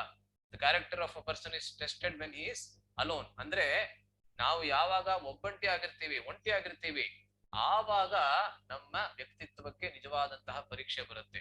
ನಮ್ಮ ಇತರ ಭಕ್ತರ ಜೊತೆಗೆ ಇರ್ಬೇಕಾದ್ರೆ, ವಿಶೇಷವಾಗಿ ವರಿಷ್ಠ ಭಕ್ತರ ಜೊತೆಗೆ ಇರ್ಬೇಕಾದ್ರೆ ನಮ್ಮ ನಡವಳಿಕೆ ಸ್ವಾಭಾವಿಕವಾಗಿ ಸುಷ್ಟುವಾಗಿರ್ತದೆ. ಅಂದ್ರೆ ನಾವು ಚೆನ್ನಾಗಿ ನಡ್ಕೋತೀವಿ, ಮತ್ತೆ ಇಂದ್ರಿಯ ನಿಗ್ರಹವನ್ನ ಮಾಡ್ಕೊಳ್ಳೋದಕ್ಕೆ ಅನುಕೂಲವಾಗಿರ್ತದೆ. ಆದ್ರೆ ವಿಶೇಷವಾಗಿ ಯಾವಾಗ ನಾವು ಒಬ್ಬಂಟಿಯಾಗಿರ್ತೀವಿ ಆವಾಗ ನಮಗೆ ಈ ರೀತಿಯಾದಂತಹ ಪರಿಸ್ಥಿತಿ ಒದಗಿ ಬರುತ್ತದೆ. ಆದ್ದರಿಂದ ಈ ಒಂದು ಬಹಳ ಮುಖ್ಯವಾದಂತಹ ಒಂದು ಪಾಠವನ್ನ ಇಲ್ಲಿ ಎಲ್ಲ ಆಚಾರ್ಯರು ಹೇಳ್ತಾರೆ. ಆದ್ರಿಂದ ಬುದ್ಧಿಯ ನಿಯಂತ್ರಣದಲ್ಲಿ ಮನಸ್ಸು ಕೆಲಸ ಮಾಡಬೇಕು. ಇಂದ್ರಿಯಾಣಿ ಪರಾಣ್ಯಾಹುರ್ ಇಂದ್ರಿಯೇಭ್ಯ ಪರಂ ಮನಃ ಮನಸಸ್ತು ಪರಾ ಬುದ್ಧಿರ್ ಯೋ ಬುದ್ಧೇ ಪರತಸ್ತು ಸಹ. ಭಗವದ್ಗೀತೆಯ 3ನೇ ಅಧ್ಯಾಯದ 42ನೇ ಶ್ಲೋಕ ಅನ್ಸುತ್ತೆ. ಬಹಳ ಪ್ರಸಿದ್ಧವಾದಂತಹ ಶ್ಲೋಕ. ಪ್ರಭುಪಾದರು ತಮ್ಮ ತಾತ್ಪರ್ಯದಲ್ಲಿ ಬರಿತಾನೆ ಇರ್ತಾರೆ. ಏನ್ ಹೇಳುತ್ತೆ ಈ ಶ್ಲೋಕ ಅಂದ್ರೆ, ನಮ್ಮ ಶರೀರದಲ್ಲಿ ಅದು ಸ್ಥೂಲ ಶರೀರವಾಗಿರ್ಬೋದು ಅಥವಾ ಸೂಕ್ಷ್ಮ ಶರೀರವಾಗಿರ್ಬೋದು, ಅದು ಯಾವ ಒಂದು ಸ್ತರದಲ್ಲಿ ಬೇರೆ ಬೇರೆ ವಸ್ತುಗಳು ಕೆಲಸ ಮಾಡ್ತಾ ಇದೆ. ಇಂದ್ರಿಯಾಣಿ ಪರಾಣಿ ಆಹುಹು, ನಮ್ಮ ಇಂದ್ರಿಯಗಳು ಆ ವಸ್ತುಗಳಿಗಿಂತ ಅಂದ್ರೆ ವಿಷಯ ವಸ್ತುಗಳಿಗಿಂತ ಮಿಗಿಲಾದಂತಹ ಒಂದು ಸ್ತರದಲ್ಲಿದೆ. ಇಂದ್ರಿಯೇಭ್ಯ ಪರಂ ಮನಃ, ಇಂದ್ರಿಯಗಳಿಗಿಂತ ಮನಸ್ಸು ಎನ್ನುವುದು ಮಿಗಿಲಾಗಿದೆ. ಮನಸಸ್ತು ಪರಾ ಬುದ್ಧಿ, ಮನಸ್ಸಿಗಿಂತ ಬುದ್ಧಿ ಎನ್ನುವುದು ಪರವಾಗಿದೆ. ಮತ್ತು ಯೋ ಬುದ್ಧೇ ಪರತಸ್ತು ಸಹ, ಬುದ್ಧಿಗಿಂತ ಪರವಾದಂತಹ ಅವನು ಯಾರಿದ್ದಾನಲ್ಲ ಅಂದ್ರೆ ಆತ್ಮ, ಅವನ ನಿಯಂತ್ರಣದಲ್ಲಿ ಬುದ್ಧಿ ಕೆಲಸ ಮಾಡಬೇಕು, ಬುದ್ಧಿಯ ನಿಯಂತ್ರಣದಲ್ಲಿ ಮನಸ್ಸು ಕೆಲಸ ಮಾಡಬೇಕು, ಮತ್ತು ಮನಸ್ಸಿನ ನಿಯಂತ್ರಣದಲ್ಲಿ ಇಂದ್ರಿಯಗಳು ಕೆಲಸ ಮಾಡಿದಾಗ ಆವಾಗ ಮನುಷ್ಯನಿಗೆ ಯಶಸ್ಸು ಅನ್ನೋದು ದೊರಕುತ್ತದೆ. ಅದನ್ನ ಇಲ್ಲಿ ಹೇಳ್ತಾರೆ. ಆದ್ರಿಂದ ನಂತರ ಏನಾಗತ್ತೆ ಅನ್ನೋದನ್ನ ಹೇಳ್ಬಿಟ್ಟು ಇವತ್ತಿನ ಪ್ರವಚನಕ್ಕೆ ವಿರಾಮವನ್ನ ಕೊಡ್ತೀನಿ. ನಂತರ 6ನೇ ದಿವಸವೇ ಏನಾಗತ್ತೆ ಅಂದ್ರೆ, ಈ ಋಷಿಮುನಿಗಳ ವೇಷದಲ್ಲಿ ಇದ್ದಂತಹ ದೇವದಾಸಿಯಂದ್ರು ಹೋಗೋದಕ್ಕಿಂತ ಮುಂಚೆ ಏನ್ ಹೇಳಿರ್ತಾರೆ ಋಷ್ಯಶೃಂಗನಿಗೆ ಅಂದ್ರೆ, ತಮ್ಮ ಆಶ್ರಮ ಎಲ್ಲಿದೆ ಅಂತ ಕೂಡ ಅವನಿಗೆ ತಿಳಿಸ್ಕೊಟ್ಬಿಟ್ಟು ಹೋಗಿರ್ತಾರೆ. ಏಕೆಂದ್ರೆ ಅವರಿಗೆ ಖಚಿತವಾಗಿ ಗೊತ್ತಿರುತ್ತೆ ನಮ್ಮನ್ನ ಹುಡ್ಕೊಂಡು ವಾಪಸ್ಸು ಅವ್ನು ಮಧ್ಯೆ ಬರ್ತಾನೆ ಅಂತ. ಆದ್ರಿಂದ 6ನೇ ದಿವಸ ಯಾವಾಗ ವಿಭಾಂಡಕ ಋಷಿಗಳು ಮತ್ತೆ ಹೊರಗೆ ಹೋಗ್ತಾರೆ ಆಶ್ರಮಕ್ಕೆ ಬೇಕಾದಂತಹ ಅಗತ್ಯಗಳನ್ನ ತೆಗೆದುಕೊಂಡು ಬರೋದಕ್ಕೆ, ಆವಾಗ ಋಷ್ಯಶೃಂಗ ತಾನಾಗಿಯೇ ಹೋಗ್ತಾನೆ. ಎಲ್ಲಿಗೆ? ಈ ಋಷಿಮುನಿಗಳನ್ನ ಹುಡ್ಕೊಂಡು ಹೋಗ್ತಾನೆ. ಸ್ವಲ್ಪ ಹುಡುಕ್ತಾನೆ. ನಂತರ ಅವನಿಗೆ ಅವರು ಸಿಗ್ತಾರೆ. ಆವಾಗ ಅವ್ರು ಏನ್ ಹೇಳ್ತಾರೆ ಇವನಿಗೆ ಅಂದ್ರೆ, ಮತ್ತೆ ಅವನನ್ನ ತಪ್ಪಿಕೊಂಡು ಅವರೆಲ್ಲ ಅವನಿಗೆ ಏನ್ ಹೇಳ್ತಾರೆ ಅಂದ್ರೆ, ದಯವಿಟ್ಟು ನಮ್ ಜೊತೆಗೆ ಬಾ, ನಾವು ನಿಮಗೆ ಮತ್ತಷ್ಟು ಋಷಿಮುನಿಗಳ ಒಂದು ಸಂಘವನ್ನ ನಿಮಗೆ ಕೊಡಿಸ್ತೀವಿ. ಆದ್ರಿಂದ ಋಷ್ಯಶೃಂಗನಿಗೆ ಮತ್ತಷ್ಟು ಸಂತೋಷವಾಗುತ್ತೆ. ಏನಕ್ಕೆ ಅಂದ್ರೆ, ಇಷ್ಟು ಋಷಿಮುನಿಗಳ ಸಂತೋಷವೇ ಎಷ್ಟು ದೊಡ್ಡ ಸಂತೋಷ ಅಂತ ಅವನಿಗೆ ಅನಿಸ್ತಾ ಇದೆ. ಆದ್ದರಿಂದ ಮತ್ತಷ್ಟು ಋಷಿಮುನಿಗಳು ಅವರ ಸಂಘನೂ ಸಿಕ್ಬಿಟ್ರೆ ಇನ್ನೂ ಚೆನ್ನಾಗಿರತ್ತೆ ಅಂತ ಅನ್ಕೊಂಡು ಅವಾಗ ಅವನೇನ್ ಮಾಡ್ತಾನೆ, ಇವ್ರ ಜೊತೆ ಹೋಗ್ತಾನೆ. ಇವರೆಲ್ಲರೂ ಬಹಳ ಬುದ್ಧಿವಂತರಾಗಿದ್ದಂತಹ ದೇವದಾಸಿಯಂದರು. ಅವರ ಒಂದು ಹಡಗನ್ನ ಅಥವಾ ದೋಣಿಯನ್ನ, ಹಡಗಲ್ಲ ದೋಣಿ, ಬೋಟ್ ಏನಿದೆ ಅದನ್ನೇ ಒಂದು ಸಂಪೂರ್ಣವಾದಂತಹ ಆಶ್ರಮದ ರೂಪದಲ್ಲಿ ಅದನ್ನ ಸೃಷ್ಟಿ ಮಾಡಿರ್ತಾರೆ. ಅದಕ್ಕೆ ವೇಷಭೂಷಣವನ್ನ ಭೂಷಿತ ಮಾಡಿರ್ತಾರೆ. ಆವಾಗ ಇವನನ್ನ ಅಲ್ಲಿ ಕರ್ಕೊಂಡು ಹೋಗ್ತಾರೆ. ಇದು ದೋಣಿ ಅಂತ ಅವನಿಗೆ ಗೊತ್ತೇ ಆಗೋದಿಲ್ಲ. ಒಳಗೆ ಅವನಿರ್ತಾನೆ. ಹಾಗೆ ಆ ದೋಣಿಯಿಂದ ಅವನನ್ನ ಅಂಗ ಸಾಮ್ರಾಜ್ಯಕ್ಕೆ, ಅಂಗ ದೇಶಕ್ಕೆ ಕರ್ಕೊಂಡು ಹೋಗ್ತಾರೆ. ಅಂಗ ದೇಶದಲ್ಲಿ ಅವನು ಕಾಲಿಡ್ತಾ ಇದ್ದ ಹಾಗೇನೆ ಅಲ್ಲಿ ಧಾರಾಕಾರವಾಗಿ ಅಲ್ಲಿ ಮಳೆ ಸುರಿಯೋದಕ್ಕೆ ಆರಂಭ ಆಗತ್ತೆ. ತಕ್ಷಣ ಅಂಗ ಮಹಾರಾಜರಿಗೆ ಅಂದ್ರೆ ರೋಮಪಾದರಿಗೆ ಬಹಳಾನೇ ಸಂತೋಷವಾಗತ್ತೆ. ಅವರು ಬಂದು ಈತನ ಅಂದ್ರೆ ಋಷ್ಯಶೃಂಗ ಅವರಿಗಿಂತ ಬಹಳ ಕಿರಿಯ, ವಯಸ್ಸಿನಲ್ಲಿ ಬಹಳ ಕೀರನಾದಂಥವನು. ಆದ್ರೂ ಕೂಡ ಅವನ ಕಾಲಲ್ಲಿ ಬಿದ್ದು ಅವನಿಗೆ ನಮಸ್ಕಾರವನ್ನ ಹೇಳಿ, ದಯವಿಟ್ಟು ನನ್ನ ಮಗಳಾದಂತಹ ಶಾಂತೆ ಯಾರಿದ್ದಾಳೆ, ಆ ಶಾಂತ ಅವಳನ್ನ ದಯವಿಟ್ಟು ತಾವು ಮದುವೆ ಆಗ್ಬೇಕು ಅಂತ ಕೇಳ್ಕೊತಾರೆ. ಆವಾಗ ಋಷ್ಯಶೃಂಗನಿಗೆ ಎಲ್ಲಾ ವೃತ್ತಾಂತವೂ ಕೂಡ ಸಂಪೂರ್ಣವಾಗಿ ಗೊತ್ತಾಗ್ತದೆ. ಏನಕ್ಕೆ ಈ ರೀತಿಯಾಗಿರ್ತಕ್ಕಂಥ ಆಕರ್ಷಣೆ ನನಗಾಯ್ತು, ಮತ್ತು ನನ್ನ ತಂದೆ ಏನಕ್ಕೆ ಹೀಗೆ ನನ್ನನ್ನ ಇಟ್ಟಿದ್ರು, ಅದರಿಂದ ನನಗೆ ಆದಂತಹ ಅಡ್ವಾಂಟೇಜ್ ಮತ್ತೆ ಡಿಸ್ಅಡ್ವಾಂಟೇಜ್, ಯಾವ ಯಾವ ಸೌಲಭ್ಯಗಳು ನನಗೆ ದೊರಕಿತು, ಮತ್ತೆ ಯಾವ ಒಂದು ಅಪಾಯಕಾರಿಯಾದಂತ ಒಂದು ಪರಿಸ್ಥಿತಿ ಕೂಡ ನಿರ್ಮಾಣ ಆಯ್ತು, ಅದ್ರ ಬಗ್ಗೆ ಅವ್ನಿಗೆ ಅರಿವಾಗತ್ತೆ. ಆದ್ರೆ ವಿಶೇಷವಾಗಿ ಅಲ್ಲಿ ಗಮನಿಸೋದು ಏನು ಅಂದ್ರೆ, ವಾಲ್ಮೀಕಿ ಮುನಿಗಳು ಅಲ್ಲಿ ಬರೀತಾರೆ, ಏನ್ ಬರೀತಾರೆ ಅಂದ್ರೆ, ಋಷ್ಯಶೃಂಗ ಆ ರಾಜನ ಮೇಲೆ ಯಾವುದೇ ರೀತಿಯಾಗಿರ್ತಕ್ಕಂಥ ಶಾಪವನ್ನ ಕೊಡ್ಲಿಲ್ಲ. ಏಕೆ ಅಂದ್ರೆ ಅವನು ಗೊತ್ತಿತ್ತು ಈ ರಾಜ ಏನೇ ಮಾಡಿದ್ರು ಕೂಡ ಅದ್ರ ಹಿಂದೆ ಏನು ಉದ್ದೇಶ ಇತ್ತು ಅದನ್ನ ಮಾತ್ರ ನೋಡಿದ್ನೇ ಹೊರತು ಅವನ ಬರೀ ಅವನ ಕರ್ಮವನ್ನ ಅಂದ್ರೆ ಅವನ ಆಕ್ಷನ್ ಏನಿತ್ತು, ಅವನ ಕೆಲಸವನ್ನ ಮಾತ್ರ ಅವನು ನೋಡ್ಲಿಲ್ಲ. ಕೆಲಸ ಕಾರ್ಯಗಳನ್ನ ಅವನು ಮರೆತು ಆ ಉದ್ದೇಶವನ್ನ ನೋಡ್ದ. ಆವಾಗ ಅವನು ಒಪ್ಕೊಂಡು ಗೃಹಸ್ಥಾಶ್ರಮವನ್ನ ಸ್ವೀಕರಿಸಿ ಆ ಶಾಂತೆಯನ್ನ ಮದುವೆ ಆಗ್ತಾನೆ. ಆದ್ದರಿಂದ ಈ ಸಂಪೂರ್ಣವಾದಂತ ಕಥೆಯನ್ನ ಸುಮಂತ್ರ ದಶರಥನಿಗೆ ಹೇಳ್ತಾನೆ ಮತ್ತು ದಶರಥನಿಗೆ ಹೇಳ್ತಾನೆ, ಈ ಋಷ್ಯಶೃಂಗ ವಾಸ್ತವಿಕವಾಗಿ ನಿನ್ನ ಅಳಿಯ, ಏಕೆಂದ್ರೆ ಶಾಂತೆ ಎನ್ನುವಳು ನಿನ್ನ ಮಗಳು, ಅವಳನ್ನ ನೀನು ದತ್ತು ರೂಪದಲ್ಲಿ ಕೊಟ್ಟಿದ್ಯಾ. ಆದ್ದರಿಂದ ನೀನ್ ಏನ್ ಮಾಡ್ಬೇಕು ಇವಾಗ ಅಂದ್ರೆ, ಅಶ್ವಮೇಧ ಯಜ್ಞವನ್ನ ಮಾಡ್ಬೇಕಾದ್ರೆ ಏನ್ ಮಾಡ್ಬೇಕು, ಈ ಋಷ್ಯಶೃಂಗನನ್ನ ಅಂಗ ದೇಶದಿಂದ ನಿನ್ನ ಅಯೋಧ್ಯ ಸಾಮ್ರಾಜ್ಯಕ್ಕೆ ನೀನು ಕರೆದುಕೊಂಡು ಬರಬೇಕು ಅಂತ ಯಾವಾಗ ಹೇಳ್ತಾನೆ, ಆವಾಗ ದಶರಥ ಅದಕ್ಕೆ ಸಜ್ಜಾಗ್ತಾನೆ. ಅಲ್ಲಿಗೆ ನಾವು ಇವತ್ತು ನಮ್ಮ ರಾಮಾಯಣದ ಕಥೆಯನ್ನ ಮುಗಿಸ್ತಾ ಇದ್ದೀವಿ, ಅದಕ್ಕೆ ವಿರಾಮವನ್ನ ಕೊಡ್ತಾ ಇದ್ದೀವಿ. ಮತ್ತೆ ಏನಾಗತ್ತೆ ಅನ್ನೋದನ್ನ ಪ್ರಾಯಶಃ ನಾಳೆ ಅಥವಾ ನಾಳಿದ್ದು ನೋಡೋಣ. ಎಲ್ಲರಿಗೂ ಬಹಳ ಧನ್ಯವಾದಗಳು. ಆರಂಭದಲ್ಲಿ ಸ್ವಲ್ಪ ತಾಂತ್ರಿಕ ಸಮಸ್ಯೆ ಇವತ್ತು ಕೂಡ ಇತ್ತು, ನಿನ್ನೆ ಆಗಲೇ ಇಲ್ಲ. ಏನಕ್ಕೆ ಅಂದ್ರೆ ಬಹಳ ತಾಂತ್ರಿಕ ಸಮಸ್ಯೆ ಇತ್ತು. ಇವತ್ತು ಸ್ವಲ್ಪ ಮತ್ತೆ ತೊಂದರೆ ಆಯ್ತು. ಆದ್ರೆ ತಾವೆಲ್ಲರೂ ಬಹಳ ತಾಳ್ಮೆಯಿಂದ ಕೇಳಿರುವುದಕ್ಕೆ ನನ್ನ ಕೋಟಿ ಕೋಟಿ ಧನ್ಯವಾದಗಳು. ಎಲ್ಲರಿಗೂ ನಮಸ್ಕಾರ. ಯಾರಿಗಾರು ಏನಾದ್ರು ಪ್ರಶ್ನೆ ಇದ್ರೆ ಅಥವಾ ಏನಾದ್ರು ಹಂಚ್ಕೊಳ್ಬೇಕಂತ ಇದ್ರೆ ಇವಾಗ 2-3 ನಿಮಿಷ ಹಂಚ್ಕೋಬಹುದು. ಇಲ್ಲ ಬಂದ್ರೆ ಇಲ್ಲಿ ನಾನಿಲ್ಲಿ ಮುಗಿಸ್ತೀನಿ. ಎಲ್ಲರಿಗೂ ಧನ್ಯವಾದಗಳು. ಹರೇ ಕೃಷ್ಣ.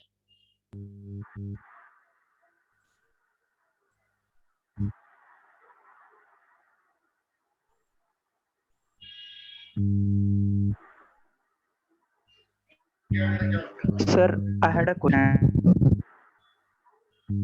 ಹರೇ ಕೃಷ್ಣ. ಯಾರದು? Sir, Dasharatha Maharaja was Swayambhu Manu, sir, in his before incarnation. You're asking me? The Dasharatha Maharaja was Swayambhu Manu before the incarnation, sir. Okay. In his before incarnation. ಧನ್ಯವಾದಗಳು. ಇವ್ರೇನ್ ಪ್ರಶ್ನೆ ಕೇಳ್ತಾ ಇದ್ದಾರೆ ಅಂದ್ರೆ, ದಶರಥ ಮಹಾರಾಜರ ಪೂರ್ವ ಜನ್ಮದಲ್ಲಿ ಅವರು ಸ್ವಯಂಭುವ ಮನು ಆಗಿದ್ರ ಅಂತ ಕೇಳ್ತಾ ಇದ್ದಾರೆ. ಆ ರೀತಿಯಾದಂತ ವರ್ಣನೆ ನಾನು ಎಲ್ಲೂ ಓದಿಲ್ಲ ರಾಮಾಯಣದಲ್ಲಿ, ಅದನ್ನು ಇಲ್ಲಿವರೆಗೂ ಅಂತೂ ನಾನು ಓದಿಲ್ಲ. ಪ್ರಾಯಶಃ ಬೇರೆ ಯಾವ್ದಾದ್ರು ಪುರಾಣದಲ್ಲಿ ಅದು ವ್ಯಾಖ್ಯಾನ ಇದ್ರೆ ನನಗೆ ಗೊತ್ತಿಲ್ಲ ಅದ್ರ ಬಗ್ಗೆ. ಆದ್ರೆ ರಾಮಾಯಣದಲ್ಲಿ ಇದುವರೆಗೆ ಆ ರೀತಿಯಾಗಿ ನಾನು ಎಲ್ಲೂ ಓದಿಲ್ಲ. ಏಕೆಂದ್ರೆ ಸ್ವಯಂಭುವ ಮನು ಅನ್ನುವನು ಯಾರ ಪುತ್ರ? ಬ್ರಹ್ಮನ ಪುತ್ರ. ಬ್ರಹ್ಮನ ಪುತ್ರ ಅಲ್ವಾ? ಬ್ರಹ್ಮನಿಗೆ ಯಾವಾಗ ಈ ಸೃಷ್ಟಿಯಲ್ಲಿ ಜನಸಂಖ್ಯೆಯನ್ನ ಹೆಚ್ಚು ಮಾಡಬೇಕು ಅಂತ ಇರ್ತದೆ, ಆವಾಗ ಪ್ರಜಾಪತಿಗಳನ್ನ ಅವನು ಪಡ್ಕೋತಾನೆ. ಅವರಲ್ಲಿ ಮೊದಲನೇ ಆದಂತವನು ಸ್ವಯಂಭುವಮನು, ಮತ್ತೆ ಅವನ ಹೆಂಡತಿಯಾದಂತವಳು ಶತ್ರುಪ. ಇದು ಭಾಗವತದ 3ನೇ ಸ್ಕಂದದಲ್ಲಿ ಬರ್ತದೆ. ಮತ್ತು ತನ್ನ ಮಕ್ಕಳಾದಂತಹ ದೇವಹೂತಿ, ಅಕೂತಿ, ಪ್ರಸೂತಿ ಮತ್ತೆ ಇತರರ ಮೂಲಕ ಅವನು ಈ ಲೋಕದಲ್ಲಿ ಸಂತಾನವನ್ನ ಪಡ್ಕೋತಾನೆ. ಸೊ ಸ್ವಯಂಭುವಮನು ದಶರಥ ಮಹಾರಾಜನಾಗಿ ಮತ್ತೆ ಹುಟ್ಟಿದ್ದ, ಅದ್ರ ಬಗ್ಗೆ ನನಗೆ ಏನು ವಿಷಯ ಗೊತ್ತಿಲ್ಲ. ಬೇರೆ ಯಾರಿಗಾರು ಗೊತ್ತಿದ್ರೆ ಹೇಳ್ಬೋದು. ಬೇರೆ ಯಾರಿಗಾರು ಇದ್ರ ಬಗ್ಗೆ ಮಾಹಿತಿ ಇದೆಯಾ? ಓಕೆ, ಬೇರೆ ಏನಾದ್ರು ಪ್ರಶ್ನೆ ಇದೆಯಾ? ಪ್ರಭುಜಿ, ನನ್ಗೆ ಒಂದು ಡೌಟ್ ಇದೆ ಪ್ರಭುಜಿ. ಇವರು ದಶರಥ ಮಹಾರಾಜ ಅಶ್ವಮೇಧ ಯಾಗ ಮಾಡಿ ಪುತ್ರರಾಗುದಾ ಅಥವಾ ಪುತ್ರಕಾಮೇಷ್ಟಿ ಯಾಗ ಮಾಡಿ ಪುತ್ರರಾಗುದಾ? ಒಳ್ಳೆ ಪ್ರಶ್ನೆ ಕೇಳಿದ್ರು. ಸೊ ದಶರಥ ಮಹಾರಾಜರು ಯಾವ ಯಾಗವನ್ನ ಮಾಡಿದ್ದು? ಸೊ ದಶರಥ ಮಹಾರಾಜರು ಯಾವ ಯಾಗವನ್ನ ಮಾಡೋದಕ್ಕೆ ನಿಶ್ಚಯ ಮಾಡಿದ್ದು ಅಂದ್ರೆ ಅಶ್ವಮೇಧ ಯಜ್ಞವನ್ನೇ.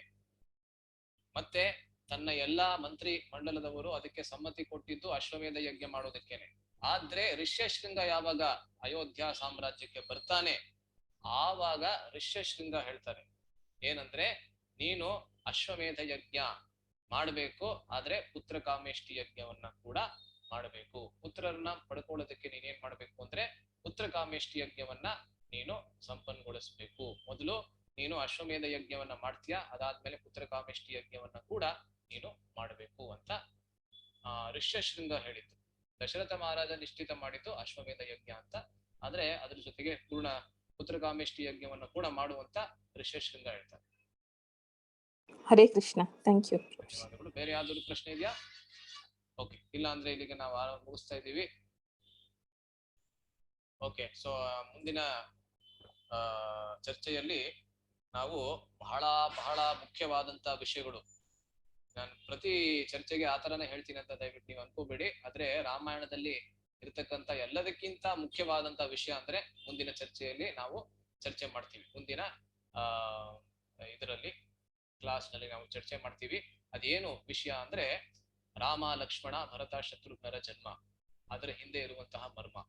ಆಯ್ತಾ? ಜನ್ಮ ಮತ್ತೆ ಮರ್ಮ. ಜನ್ಮ ಕರ್ಮ ಚಮೇ ದಿವ್ಯಂ ಏವಂ ಯೋ ವ್ಯಕ್ತಿ ತತ್ವತಃ ತ್ಯಕ್ವಾ ದೇಹಂ ಪುನರ್ಜನ್ಮ ನೈತಿ ಮಾಮೇತಿ ಸೋರ್ಜುನ ಅನ್ನೋ ತರಹ ಗೋವಿಂದರಾಜರು ಅಲ್ಲಿ ಬಹಳ ಮುಖ್ಯವಾದಂತಹ ವಿಷಯಗಳನ್ನ ಬರೀತಾರೆ. ರಾಮ ಲಕ್ಷ್ಮಣ ಭರತ ಮತ್ತು ಶತ್ರುಘ್ನ ಈ ನಾಲ್ವರು ಕೂಡ ಯಾವ ಯಾವ ತತ್ವಗಳನ್ನ ಪ್ರತಿನಿಧಿಸ್ತಾರೆ ಎಂಬುದನ್ನ ಅಲ್ಲಿ ಬರೀತಾರೆ. ಅದನ್ನ ಮುಂದಿನ ಚರ್ಚೆಯಲ್ಲಿ ನಾವು ಚರ್ಚೆ ಮಾಡೋಣ. ಅಲ್ಲಿವರೆಗೆ ಎಲ್ಲರಿಗೂ ಶುಭವಾಗ್ಲಿ. ಸರ್ವೇ ಜನಾಃ ಸುಖಿನೋ ಭವಂತು, ಸರ್ವೇ ಸಂತು ನಿರಾಮಯಾಃ, ಸರ್ವೇ ಭದ್ರಾಣಿ ಪಶ್ಯಂತು ಮಾ ಕಶ್ಚಿತ್ ದುಃಖಭಾಗ್ ಭವೇತ್. ಹರೇ ಕೃಷ್ಣ. ಹರೇ ಕೃಷ್ಣ ಪ್ರಭುಜಿ. ಹರೇ ಕೃಷ್ಣ ಮಾತಾಜಿ. ಹಾ ಹೇಳಿ ಮಾತಾಜಿ. ಹರೇ ಕೃಷ್ಣ. ಯಾರದು? ಓಕೆ.